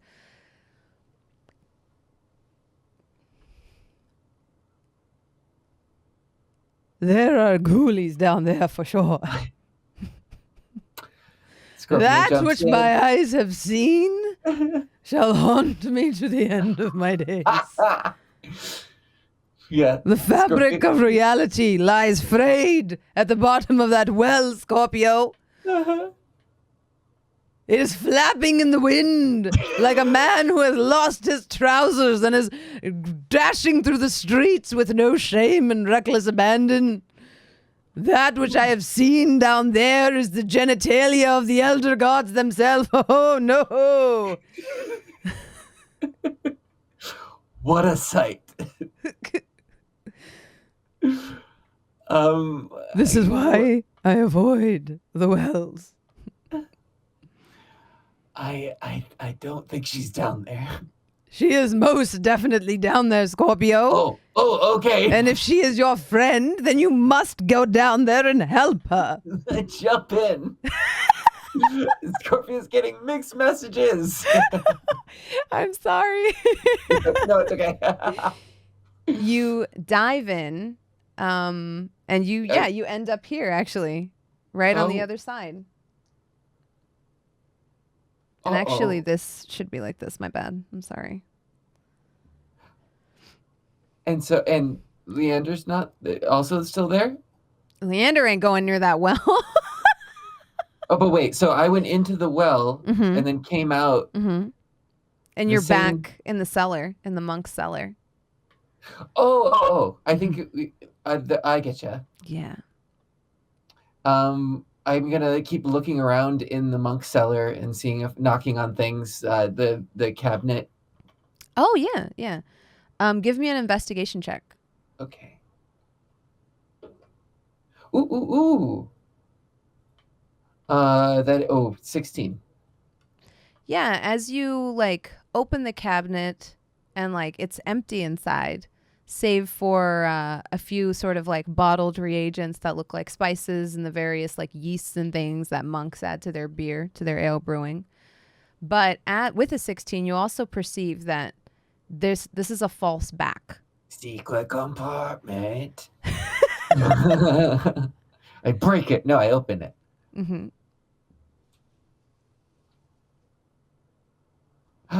You step out Another on the other side here. rotation. You stand before a strange sort of like runic sigil that has been marked into the ground, surrounded by books and bottles and candles and all matter of item that you're not used to. You've never seen these things before. This is a part of the basement that you don't recall being in the original sort of like cellar of the abbey. Very carefully, monastery, I should say. Scorpio will like tiptoe around the markings on the floor, careful not to disrupt any lines or touch anything. But we'll go over to the books and sort of look at to determine sort of what's going on here. Yeah. Give me an Arcana check or a intelligence saving throw. Oop, I'll take the Arcana check. It's the same thing. Oh, it's a 6. Yeah, these books are completely inscrutable to you. They're very confusing. You cannot tell. They almost are full of like mathematical equations. Scorpio holds one up like sideways and the pages just flip in front of him. As they flip, you almost notice like a sort of drawing in the corner that looks like the passing of constellations. Like it looks like star movements, yeah. As you kind of flip the pages in front of your eyes, you see that the small sort of illustrations near the page number kind of form an animated sort of movement. And it's like constellations moving through the sky. Does it seem like the stars that I saw through the well as well? Like this constant vision? Yes. Okay. Almost like mirrored in a way. I'll look down at the symbol on the floor. Does it look like it was like used or is like about to be used or is permanent like a fixture? Give me another Arcana check or an investigation check. Ooh. Oh, 7. It doesn't, like with a 7, you can't ascertain what these runes were used for, but you do get the sense that whatever effect is on it is still ongoing. Oh, okay. And it's like 4-walled. We're still in like the basement type of thing. Yeah. There are 4 walls around you. And actually there is a hallway through here that you notice. So I guess I should say there's like 3 walls. Pretend the back of the bookcase isn't here. But there is a hall leading into the room that you originally started in. You can see it on the other side. I'm going to go closer to that hallway doorway and call out loud, Lulu. All right. So you move over here. As you call out Lulu, you do hear back, Scorpio? Where are you? I don't know. It's dark. Can you feel around you? Let's see. You hear a knock. Oh, can I determine sort of where it is? Yeah. Give me another perception check. Okay. 16? Yeah. So let's rotate this again so we can see a little So better. cool every time. I love it. I'm going to make you do it a few more times. So as you stand in this hallway amidst all these kegs and you knock, you do hear a knock back when you knock on this tiny keg up here. I'll pop the lid off. When you pop the lid off, out pops a small tiny goblin. Yay!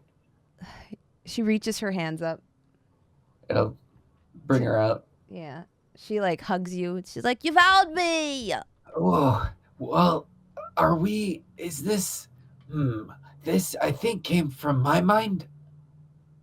I don't know. I've never been here before. Come take a look at this. And I'll bring her over to the magic area. As you do, make a dexterity saving throw. 11. You hear the splintering of wood and the bending of metal.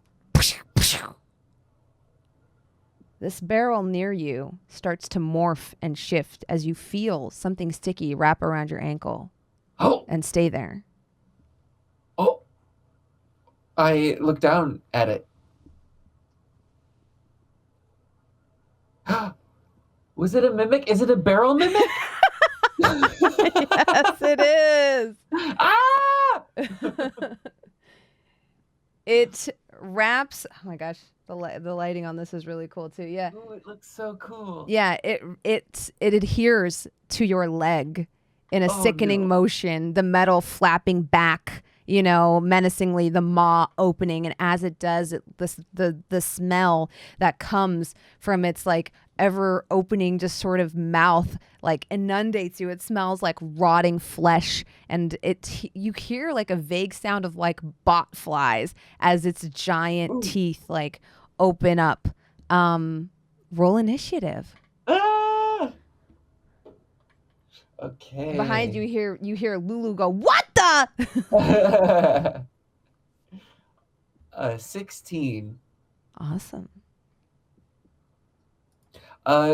Just a quick check because of the timey-wimey stuff. Mhm. My Armor of Agathis is up for an hour. Would that be out by now? Yes. No, it's still up. Still up. Yeah. You still have it. Got it. So just to let you know, if a creature hits me with a melee attack while I have him, it takes 5 cold damage. Ah, okay. Perfect. All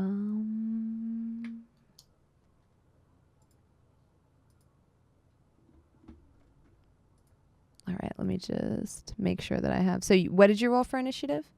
16. 16. Perfect. Let's get an initiative for Lulu since she'll be aiding you. Not very good. Oh, that's fine. She can wait.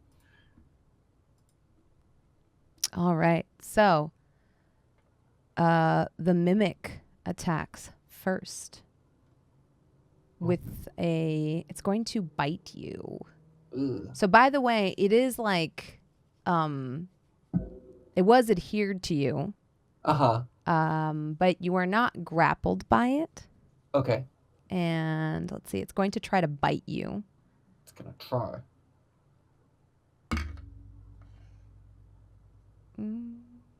Does a 13 hit?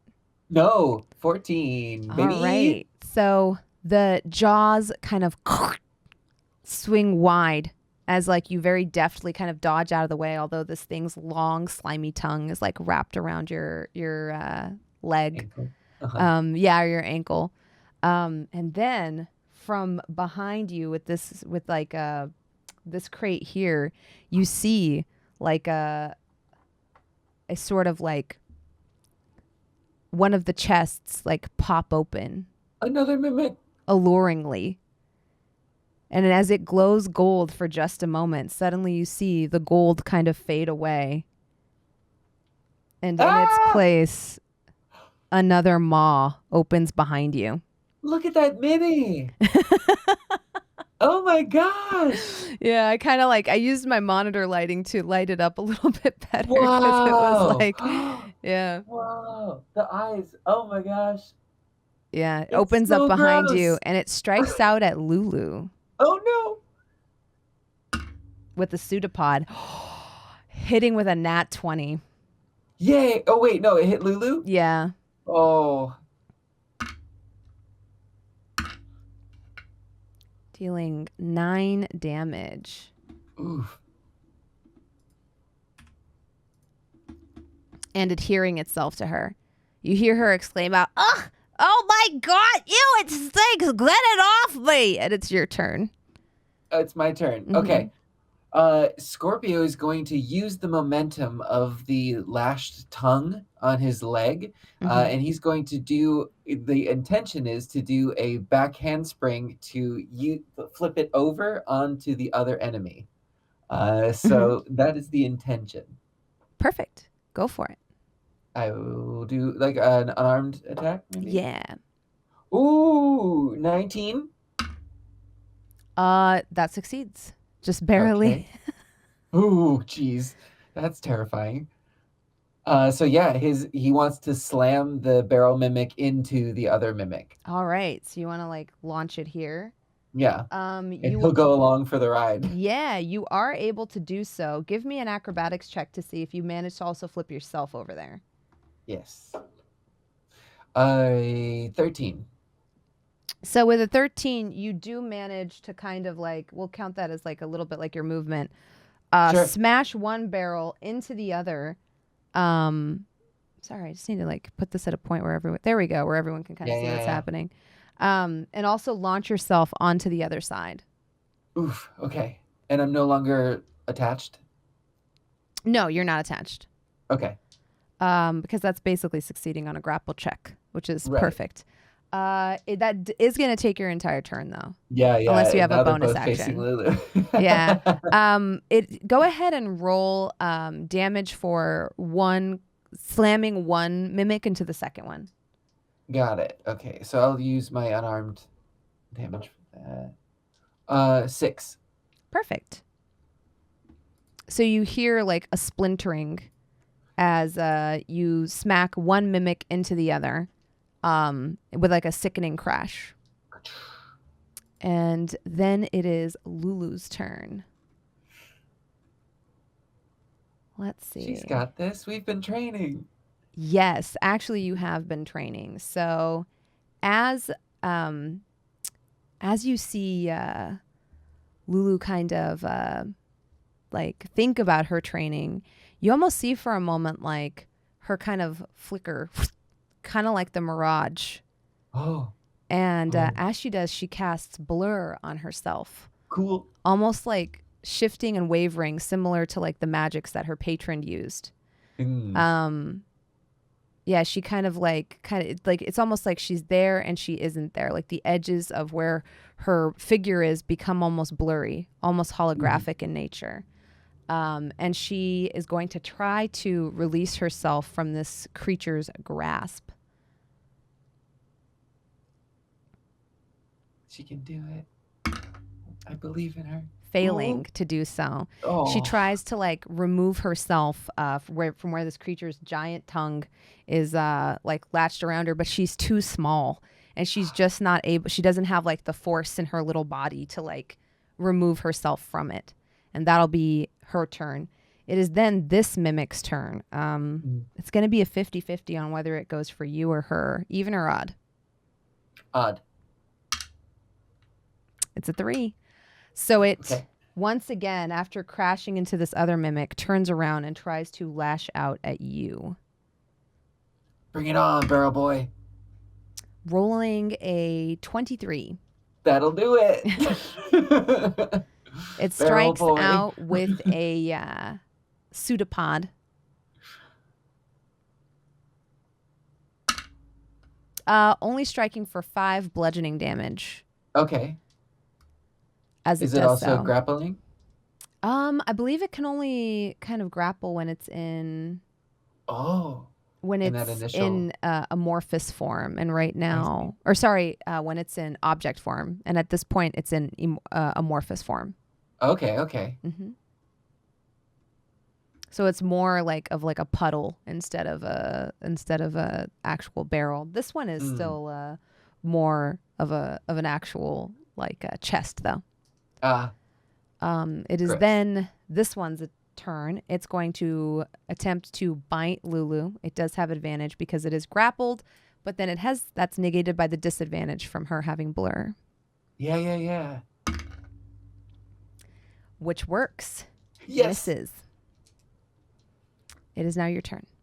Okay. Scorpio is going to ignore the one that's attacking him and attack the one that is grappled with Lulu. All right. And he's going to unleash his head. Come cracking down with a 15. Perfect. Does that hit? It does. Sweet. Oh, great. Because we're going to do some flurry of blows after this. But first, that is 7 points of bludgeoning damage. Ooh, very nice. And then he comes slamming down with his forehead, and the neck muscles tense up, and you can see within the blink of an eye he's slamming his head down again.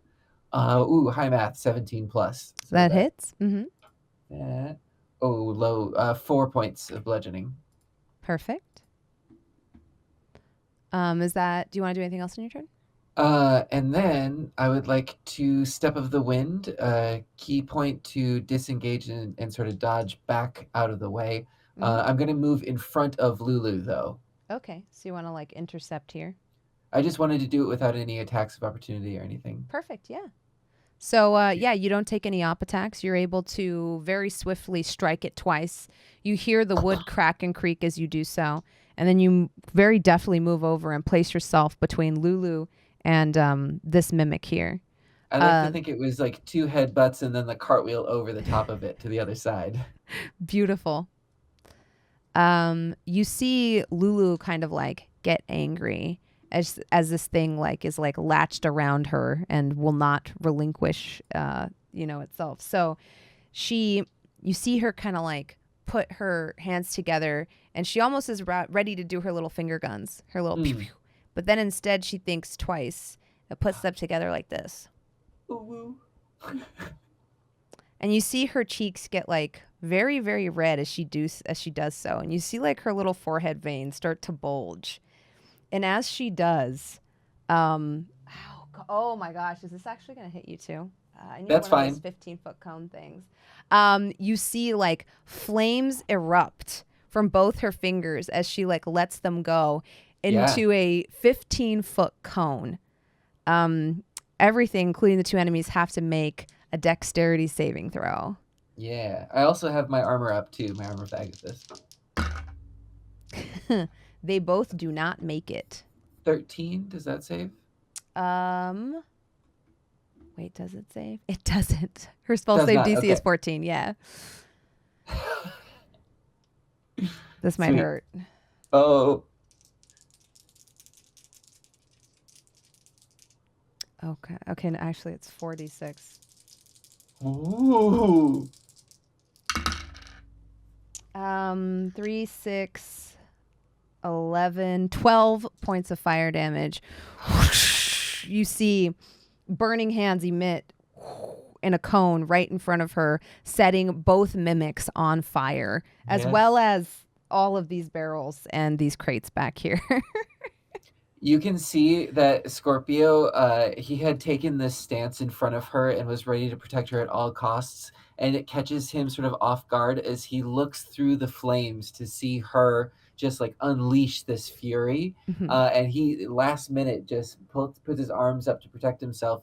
And you can see the armor melt away as he does take damage from this as well. But he's standing firm, still facing the mimic. Yeah. You see at first that she's like very confident, just like, let me go. It goes from her ooh stance into like melt everything stance. But then as she sees she hurts you, she's like, oh my God, I'm so sorry. She's like, seriously, let me go. And she tries to wrench herself free of the mimic, finally succeeding as she manages to like, the mimic, it's half of its face kind of like whoosh, getting seared by the flames, almost recoils a little bit, giving her the moment she needs to try to wrench herself free of its tongue. That, however, I think, let's see. Well, wait, can she? Because I think that takes her action. Sorry, chat, I'm thinking here. Because I think she has to...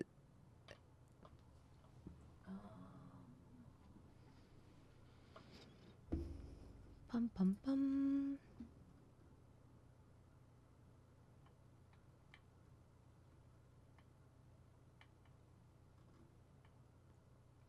Hold, chat. Yeah, no worries.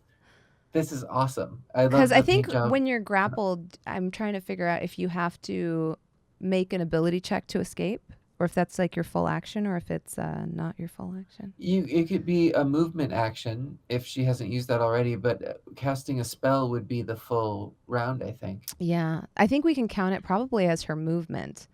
Sure. Because and really, you can do anything. Yeah, because it's D&D. I know. Well, okay, because my thought process is, or actually, oh my God, why didn't I do this? Okay, we're rolling it back, chat. Yeah. Just come with us. Yeah. As she unleashes this like cone of flames in front of her, whoosh, and both of these mimics ignite, she actually can cast Misty Step as a bonus action. Yes, that's it. And she very deftly whoosh, sweeps away and appears here at your side. Nice. and apologizes for setting your butt on fire. Oh my It gosh, happens. most of your pants are missing. I'm so sorry. Oh, okay. We'll get new pants. And you notice now, actually, as you look down, that Lulu is in a bit of rough condition herself. You're both not doing the greatest right now. Yes. Yeah, Scorpio's down to single-digit hit points. This mimic leashes out at you with its pseudopod Mm-hmm. with a 15. That'll hit. Dealing 4 bludgeoning damage as it does Oh, okay. Cool. Great. Uh-huh. How much health Go do you on. have? I have 1 HP left. I had 5. The second mimic, enraged There's another one. by the fire, is actually going to go for Lulu, though. Okay. Since it set half of her on fire. Or it was set on fire by her. Yeah. But it has disadvantage because she still has blur on. And it misses. And then it is your turn. Okay. So they're both of them. I've damaged both of them, and then they're on fire. So they're in equal sort of condition. How do I describe this? Give me a perception check or an insight check. Ooh, it's only a 6. Who knows? It's all on fire. Yeah. Everything in here is burning. And actually, with that perception check, you would know that the room around you is starting to kind of come down. Like your methods of escape to the well are rapidly dwindling as all of these crates and all of these bookcases start to catch fire. As that occurs to him, he just takes his action to turn around to Lulu and squat down and just says, "Backpack," and throws her up onto him. Mm-hmm. Yeah. And we're going to turn and leave. All right. So you're going to move in this direction. Or actually, no, you're going to have to move in this direction. Yeah. There's I think we'll have to go through the magic area. Mm-hmm. Go ahead and give me... Are you going to step of the wind this? Oh, wait. She has a lamp. She does have a lamp, yes. Get in the lamp. She can get in the lamp on her turn. Okay. Mm-hmm. Sorry, that was just me remembering. Yeah. And then the false panel behind the bookshelf or the thing. You'll need to make...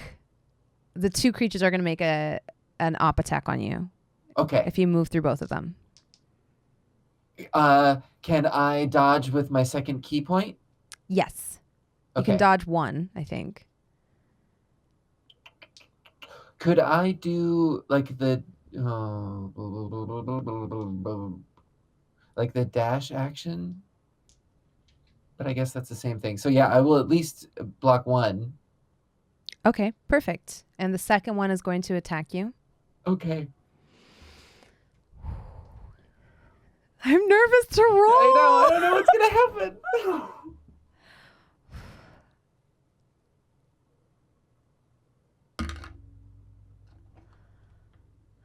Does a 14 hit?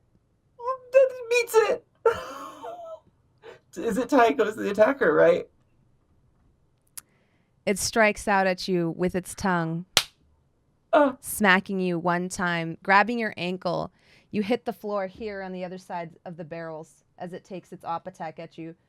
Since it does have 5 feet of reach, you are here, and you fall unconscious. Yeah. With 1 hit point. Lulu stands over you because it is her turn. Terrified, scared, tears rolling down her face. And panics a little bit. But she kind of shakes you as she says, "Get up. Please, get up." And as she does, which cantrip is this? She casts Healing Word. Wait a second. Oh, I'll take it.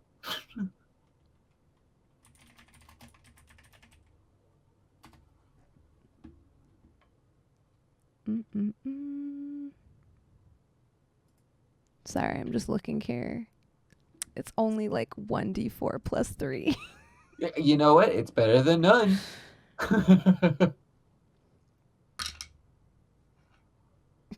Did she have a good berry on her? You heal 5 hit points. Great. Perfect. Ooh, thank you. You see her like kind of sitting over you as your like eyes barely just flutter back open. You hear the creaking as these two creatures menacingly come close. And she's just like, get up, Scorpio, get up.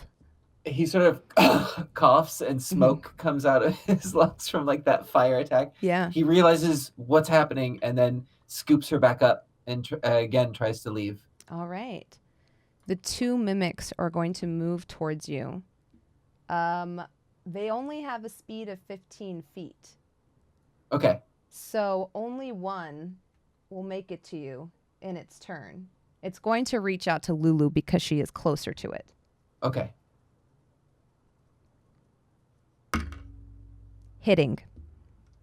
Shoot. It bites down on her ankle instead of using its pseudopod. So therefore, it doesn't adhere because it's not an object form like this one is. As its teeth kind of bear into her, you see acid ooze from its maw. Oh. And you see the light kind of leave Lulu's eyes. No. As she falls unconscious. Get in the lamp, get in the lamp. This one is going to use its full action to move forward. It is your turn. Well, can she still be in like a backpack position while unconscious if we have like her weight on me? Yeah, you can carry her. Okay, so then yeah, just booking it forward towards the cabinet. Okay. You use your full movement. So that's... Yeah. And I'm going to smash this at the back of this thing. Okay, perfect. Go ahead and roll your attack. Mm-hmm. Do you want me just to roll damage? Yeah. It's an immobile object, so you can definitely hit it. Yeah, so 6 points of unarmed damage, but let me know if that's enough because I can attack again. It's enough. Okay. I was gonna say it was 5 hit points. Yeah, the wood splinters bursting out, and on the other side, you see once again that sort of the room with the cabinet. This time, like burst open with the back of the false panel just kind of broken into a million pieces. The crates. And the alluring, gentle glow of the well in front of you. I look around. Is Leander anywhere still? You hear a faint humming on the other side. Okay. I run over to the well and look down. Unfortunately, you don't have any more movement. Oh, yes, I don't. Yeah. So you're looking into this room, but you are still trapped here. Can I say that I turn in my space so that Lulu's in the cabinet? Yeah, we can definitely do that. You place her kind of in the cabinet a little bit. Yeah, and definitely. I'm stance in front of it. Perfect. The two mimics hauntingly lurch forward. This one has to go around that barrel, so it actually can't get to you. This one does have 5 feet of reach, and it's going to try to lash out at you. Okay. Rolling a 6. Nope, not good enough. It misses. Cool. The second one, like I said, takes its entire movement to get to you. What do you do? Scorpio does a few hand gestures, and you can feel the electricity pulsing through him. His hair stands up, and he claps his hands. He claps his hands together and casts thunderclap out at this thing. Perfect. Bow, bow. That is on fire. You create a burst of thunder sound that can be heard up to 100 feet away. Each creature within range other than you must succeed on a Constitution saving throw or take 1d6 thunder damage. Perfect. Ooh, a 6. What is your saving modifier? I have an 8 and a 12. 2. Sorry? I have an 8 and a 12. What's your spell save? 12. DC? Save DC is 12. Okay, so the one in the front takes damage from it. A full 6 of thunder damage. Perfect. You see it like flinch as boom, this like thunderclap sounds out. And as it does, you do see the ruins here also start to quiver. almost like activating somehow with the thrum of magic. Would you like to do anything else on your turn? Scorpio takes a defensive stance. Yeah. He's just ready. As the thunderclap cracks out, you hear on the other side of the well, Did the ghoulies get you? A little help. Roll persuasion. Okay. Okay. 15.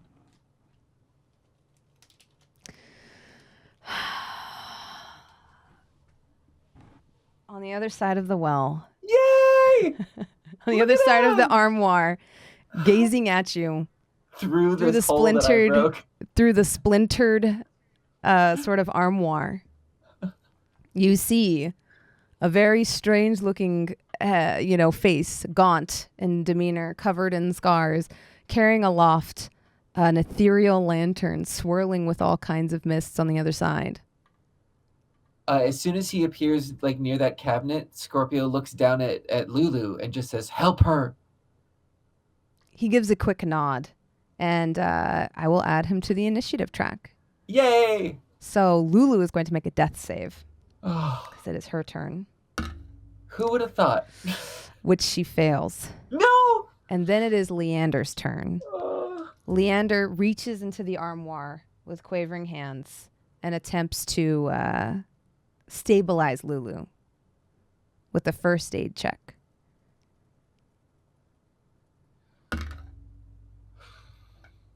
Failing to do so, No! he scoops her up in his arms and he says, I have to get her to town. Whatever you need. And he takes her and leaps back in through the well. And as this happens, there's something that just snaps in Scorpio.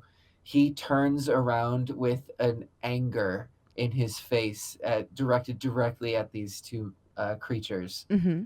You can feel there's a surge of energy, and he cries out in his mind, "Whimsy, we need to work together. I need you." Roll persuasion. 14.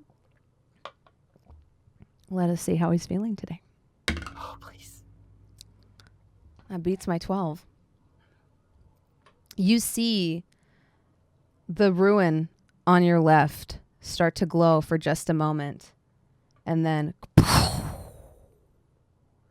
it lets out almost like a sonic boom. And then this entire portal, outside of it come almost like in a wave, tentacles of every nature, similar to Evard's black tentacles, if we're being honest. They come swarming out of the portal with 1,000 eyes, 1,000 mouths, writhing across the ground, engulfing both the mimics, the barrels, the armoire, the well, and engulfing you. Yeah. And then down they pull through the portal. And you feel like you've been plunged into ice water, through fog, through darkness, through lightning. You storm at the light of speed. You feel like your ears from the pressure are going to burst. And then you are surrounded by quiet. And he says, "Work together we shall." And then you are back in the moonlit mausoleum with Leander's pale face before you. Is she okay? His hands are shaking as he kind of like says, "I'm just going to try one last thing."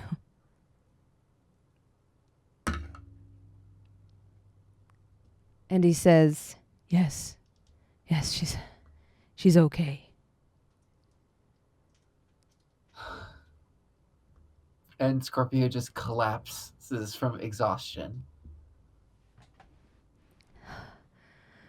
You see Leander's like face is still kind of pale and worried, and he's like, "She's just a small child." Yes, she's so strong. We still have to get her to help, Scorpio. Yes, let's She do that. hangs by merely a thread. Lulu, can you get in the lamp? She's still unconscious. She's just stabilized. Okay. Yeah. Then he just scoops her up and starts running. Like, it's autopilot now. Like, it's his body is overexhausted. Yeah. There's no light in his eyes. He's just running. For the record, Leander's first roll was an 8, and his second was a 15, which was just enough. Oh, good. For medicine, like stabilize? Yeah. Oh, God. We can count on Leander. Yeah. He guides you through the ruins, like, kind of like, with like worried and with much urgency. Oh. And like kind of helps you carry her, since you're so injured. And he says, what happened back there? A series of circumstances. You feel like in the back of your mind a scritching, as of nails on a chalkboard, but kind of in the back of the bones of your skull. Ooh. One comes down vertically. Oh. One comes down across. And on one side, one dash is marked, while the other lays barren. And internally, Scorpio just says, I owe you. You find your way to Leander's house, where he sets about searching through all of his supplies for one mere healing potion that he has. Very expensive. He remembers Nim saying, it's very, very expensive. Mm. And hurriedly hands it to you. Yes, that means it's good, probably. Sometimes things that are expensive are worse. And you just pour it down Lulu's throat. Mm-hmm. She heals 9. Great. And you see her eyes kind of flutter open. And she gives you the biggest hug she's ever given you. Oh my God, this guy's really creepy. She says to Leander, like clutching to you tighter. She's like, are we still in the haunted realm? No, we're Are you sure? Yeah. Hey, great job. And then I feel like Scorpio passes out. And she kind of passes out, like, or falls asleep, like kind of nestled in, like, the crook of your arm. And it's just like, with like one eye very suspiciously fixed on Leander. Yeah. And then like almost in his sleep, Scorpio murmurs to her, like, there's a dragon. There's a dragon. And then he's snoring. When you wake up, you enjoy the benefits of a long rest. Oh, Much earned. thanks. You notice Lulu only enjoys the benefits of a short rest, as she sleeps with one eye open and the other eye fixed on Leander. Leander says, she glared at me all night. I'm pretty sure she bore holes into my leather trench coat with her weaselly little eyes. And you hear her just say, That's racist. They're not Weasley eyes. We're always ready. Always be ready. I could take him. You could. But you don't have to. I'd whoop his butt. Okay. Thank you, Leander, so much for your hospitality. Leander just kind of like huffs and he's like, I saved your life. Yes. So he says this to Lulu. Oh. And Lulu's just like, He looks like he eats babies. Yes.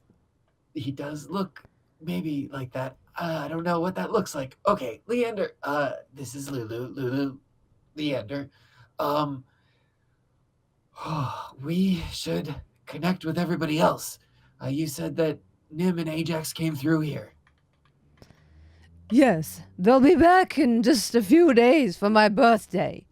And for our rendezvous at Nim's mother's house. And at this, you see Lulu kind of perk up and be like, birthday?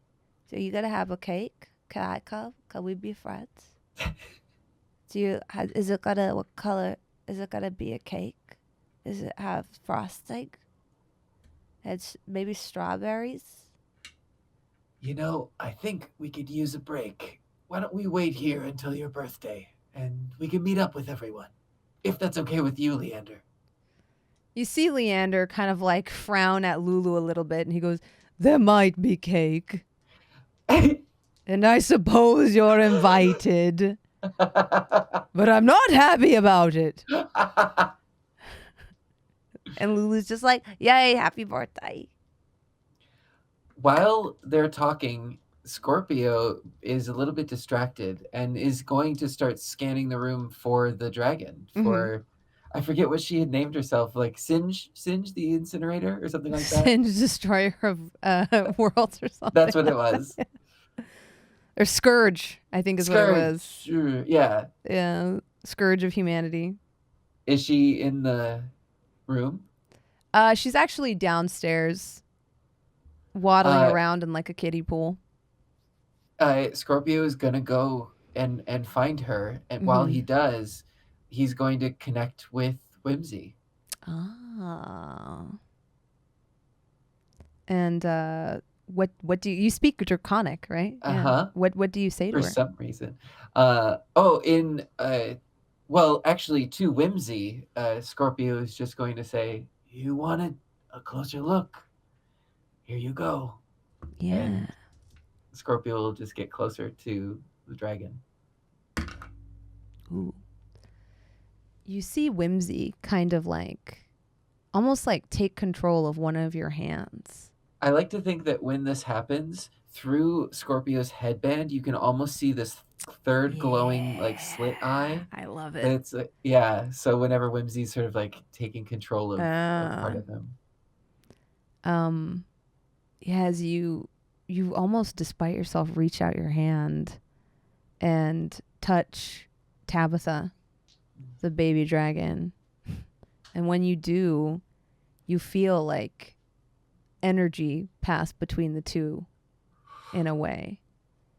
Almost as though a warmth is occurring or a conversation is happening. And then you hear him say, "Yes, this will do." And then you feel another scratch, this time on the side that was empty. We're even.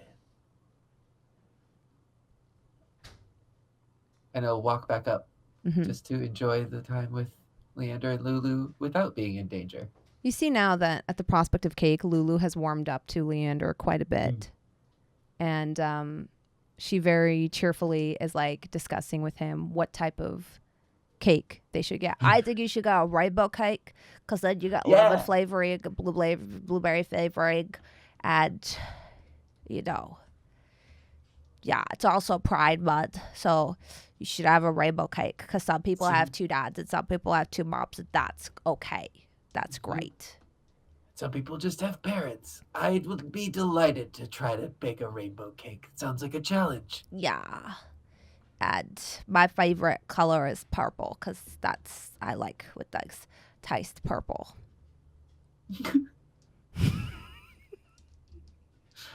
Let's go gather some ingredients. Okay. She kind of like holds your hand and you wander out to forage for berries. And you do notice like sprouting in the front of the garden now is a little lemon tree that wasn't there before. Oh. It's only a sprout, only a couple of inches tall. But you notice Leander has erected a small little rope kind of around it to protect it. And hand in hand with Lulu, you walk off into the city to seek out the fruits of your, the fruits for your labor, hard-earned fruits of your labor. Well, the fruit cake. And as you do, Lulu says to you, "We never got to stuff till I ought." I'm so sorry. I forget things sometimes. Is it too late? No, I think I can fix it. But I think I might have to miss a birthday party. I'll save you some cake. We'll see each other. Definitely. Just 'cause our parents fight doesn't mean that we have to fight. But if we do fight, it could be I'd fun. win. I'd win. For now. No, I'd win. And Scorpio attacks. I was going to say, roll a dexterity save, because she attacks too. I dex 16. 17. Ooh, nice! As you attack, she dodges your fist and boom, Oof. kicks you square in the chest, using her Fury of the Small to deal an extra 4 damage. Amazing. As she You're says ready. to you, always be ready. Gives you a big hug and says, I'll miss you, Scorpio. I'll miss you too, Lulu. She gives you a kiss on the cheek and then slings her bag over her back, gives you a big wave. It says, I'll be back soon. Save me cake. As she's going out, Team Lulio! Team Lolio! She calls and she runs off with her arms behind her into the distance.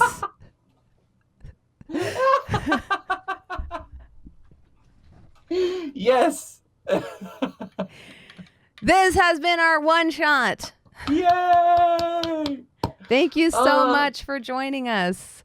Yes, and I will say that I have officially taken a level in Warlock. So Scorpio is now 2 levels monk, 1 level Warlock. Yes. If it's your first time here, hi, hello, welcome. We are on the front page because it's Pride Month. Yay, welcome. Happy Pride, everybody. Yes. Thank you so much for joining us. If it's your first time here, we play this game every Tuesday night at 6 p.m. Pacific Standard Time. This is our series of one-shots we're doing, which is where we're exploring level 3 with all of our adventurers one by one. But if you come back on the 22nd, we'll all be here. And there'll be all 5 of us gracing your screens, and we're going to be doing a recap of what happened during everyone's one-shots. This series is also available on YouTube if you want to check it out there. Thank you so much for joining us. That got scary. I was so scared. I was like, if I'm unconscious and Lulu goes down, like, that's it. Like, there was no other help. Oh, boy. That got really scary. Yeah. Yeah. But that's Dungeons and Dragons. Yeah. The way the dice fell was insane. It was absolutely Story. crazy. But I mean, everything somehow magically worked out. Magically. Yeah. I think so much of it was getting hit by the cone of fire. Yeah, that took a lot of hit points off of Scorpio. Which in that moment was really a moment where I was like, I as a DM forgot, but then I also thought about it. I was like, I don't think she would think about this either. No, I thought that was a great moment. Yeah. And it's like elementary spellcasters. Both of them are still trying to figure it out, you know, and the repercussions of that. I think it was a great moment. Yeah. It was good. They survived. Barely. Yeah. Lulu totally didn't fail 2 death saves. Oh my gosh. So close. So close. I would never live it down if during my one shot where I was supposed to protect her, that's where she died. Oh my gosh. Oh, no. Let's do some shout outs, Xander. Who are you? Where can people find you? Yeah, you can. I am Xander Jeanneret. You can find me at Xanderific. My main hub is Twitter, and I also have my personal channel here on Twitch where I stream games. I'm doing Death Stranding right now, which I'm loving. Oh, it's such a good game. Quite the existential adventure, but Norman Reedus, good to look at. And then on Tuesdays, I've been playing through the Legend of Zelda series. So, we just started the second one, The Adventure of Link, and it's a ton of fun. I'm having so much fun playing through. Here again for Shikar, and then Clear Skies, our Star Trek RPG show on Monday nights on Q Times, and Pixel Circus for Failed Save on Friday nights, also playing D&D. I'm all over the place, so you can find me. Check out all the amazing stuff Xander does. Hi, hello, I'm That Bronze Girl. If you're here, you found my channel.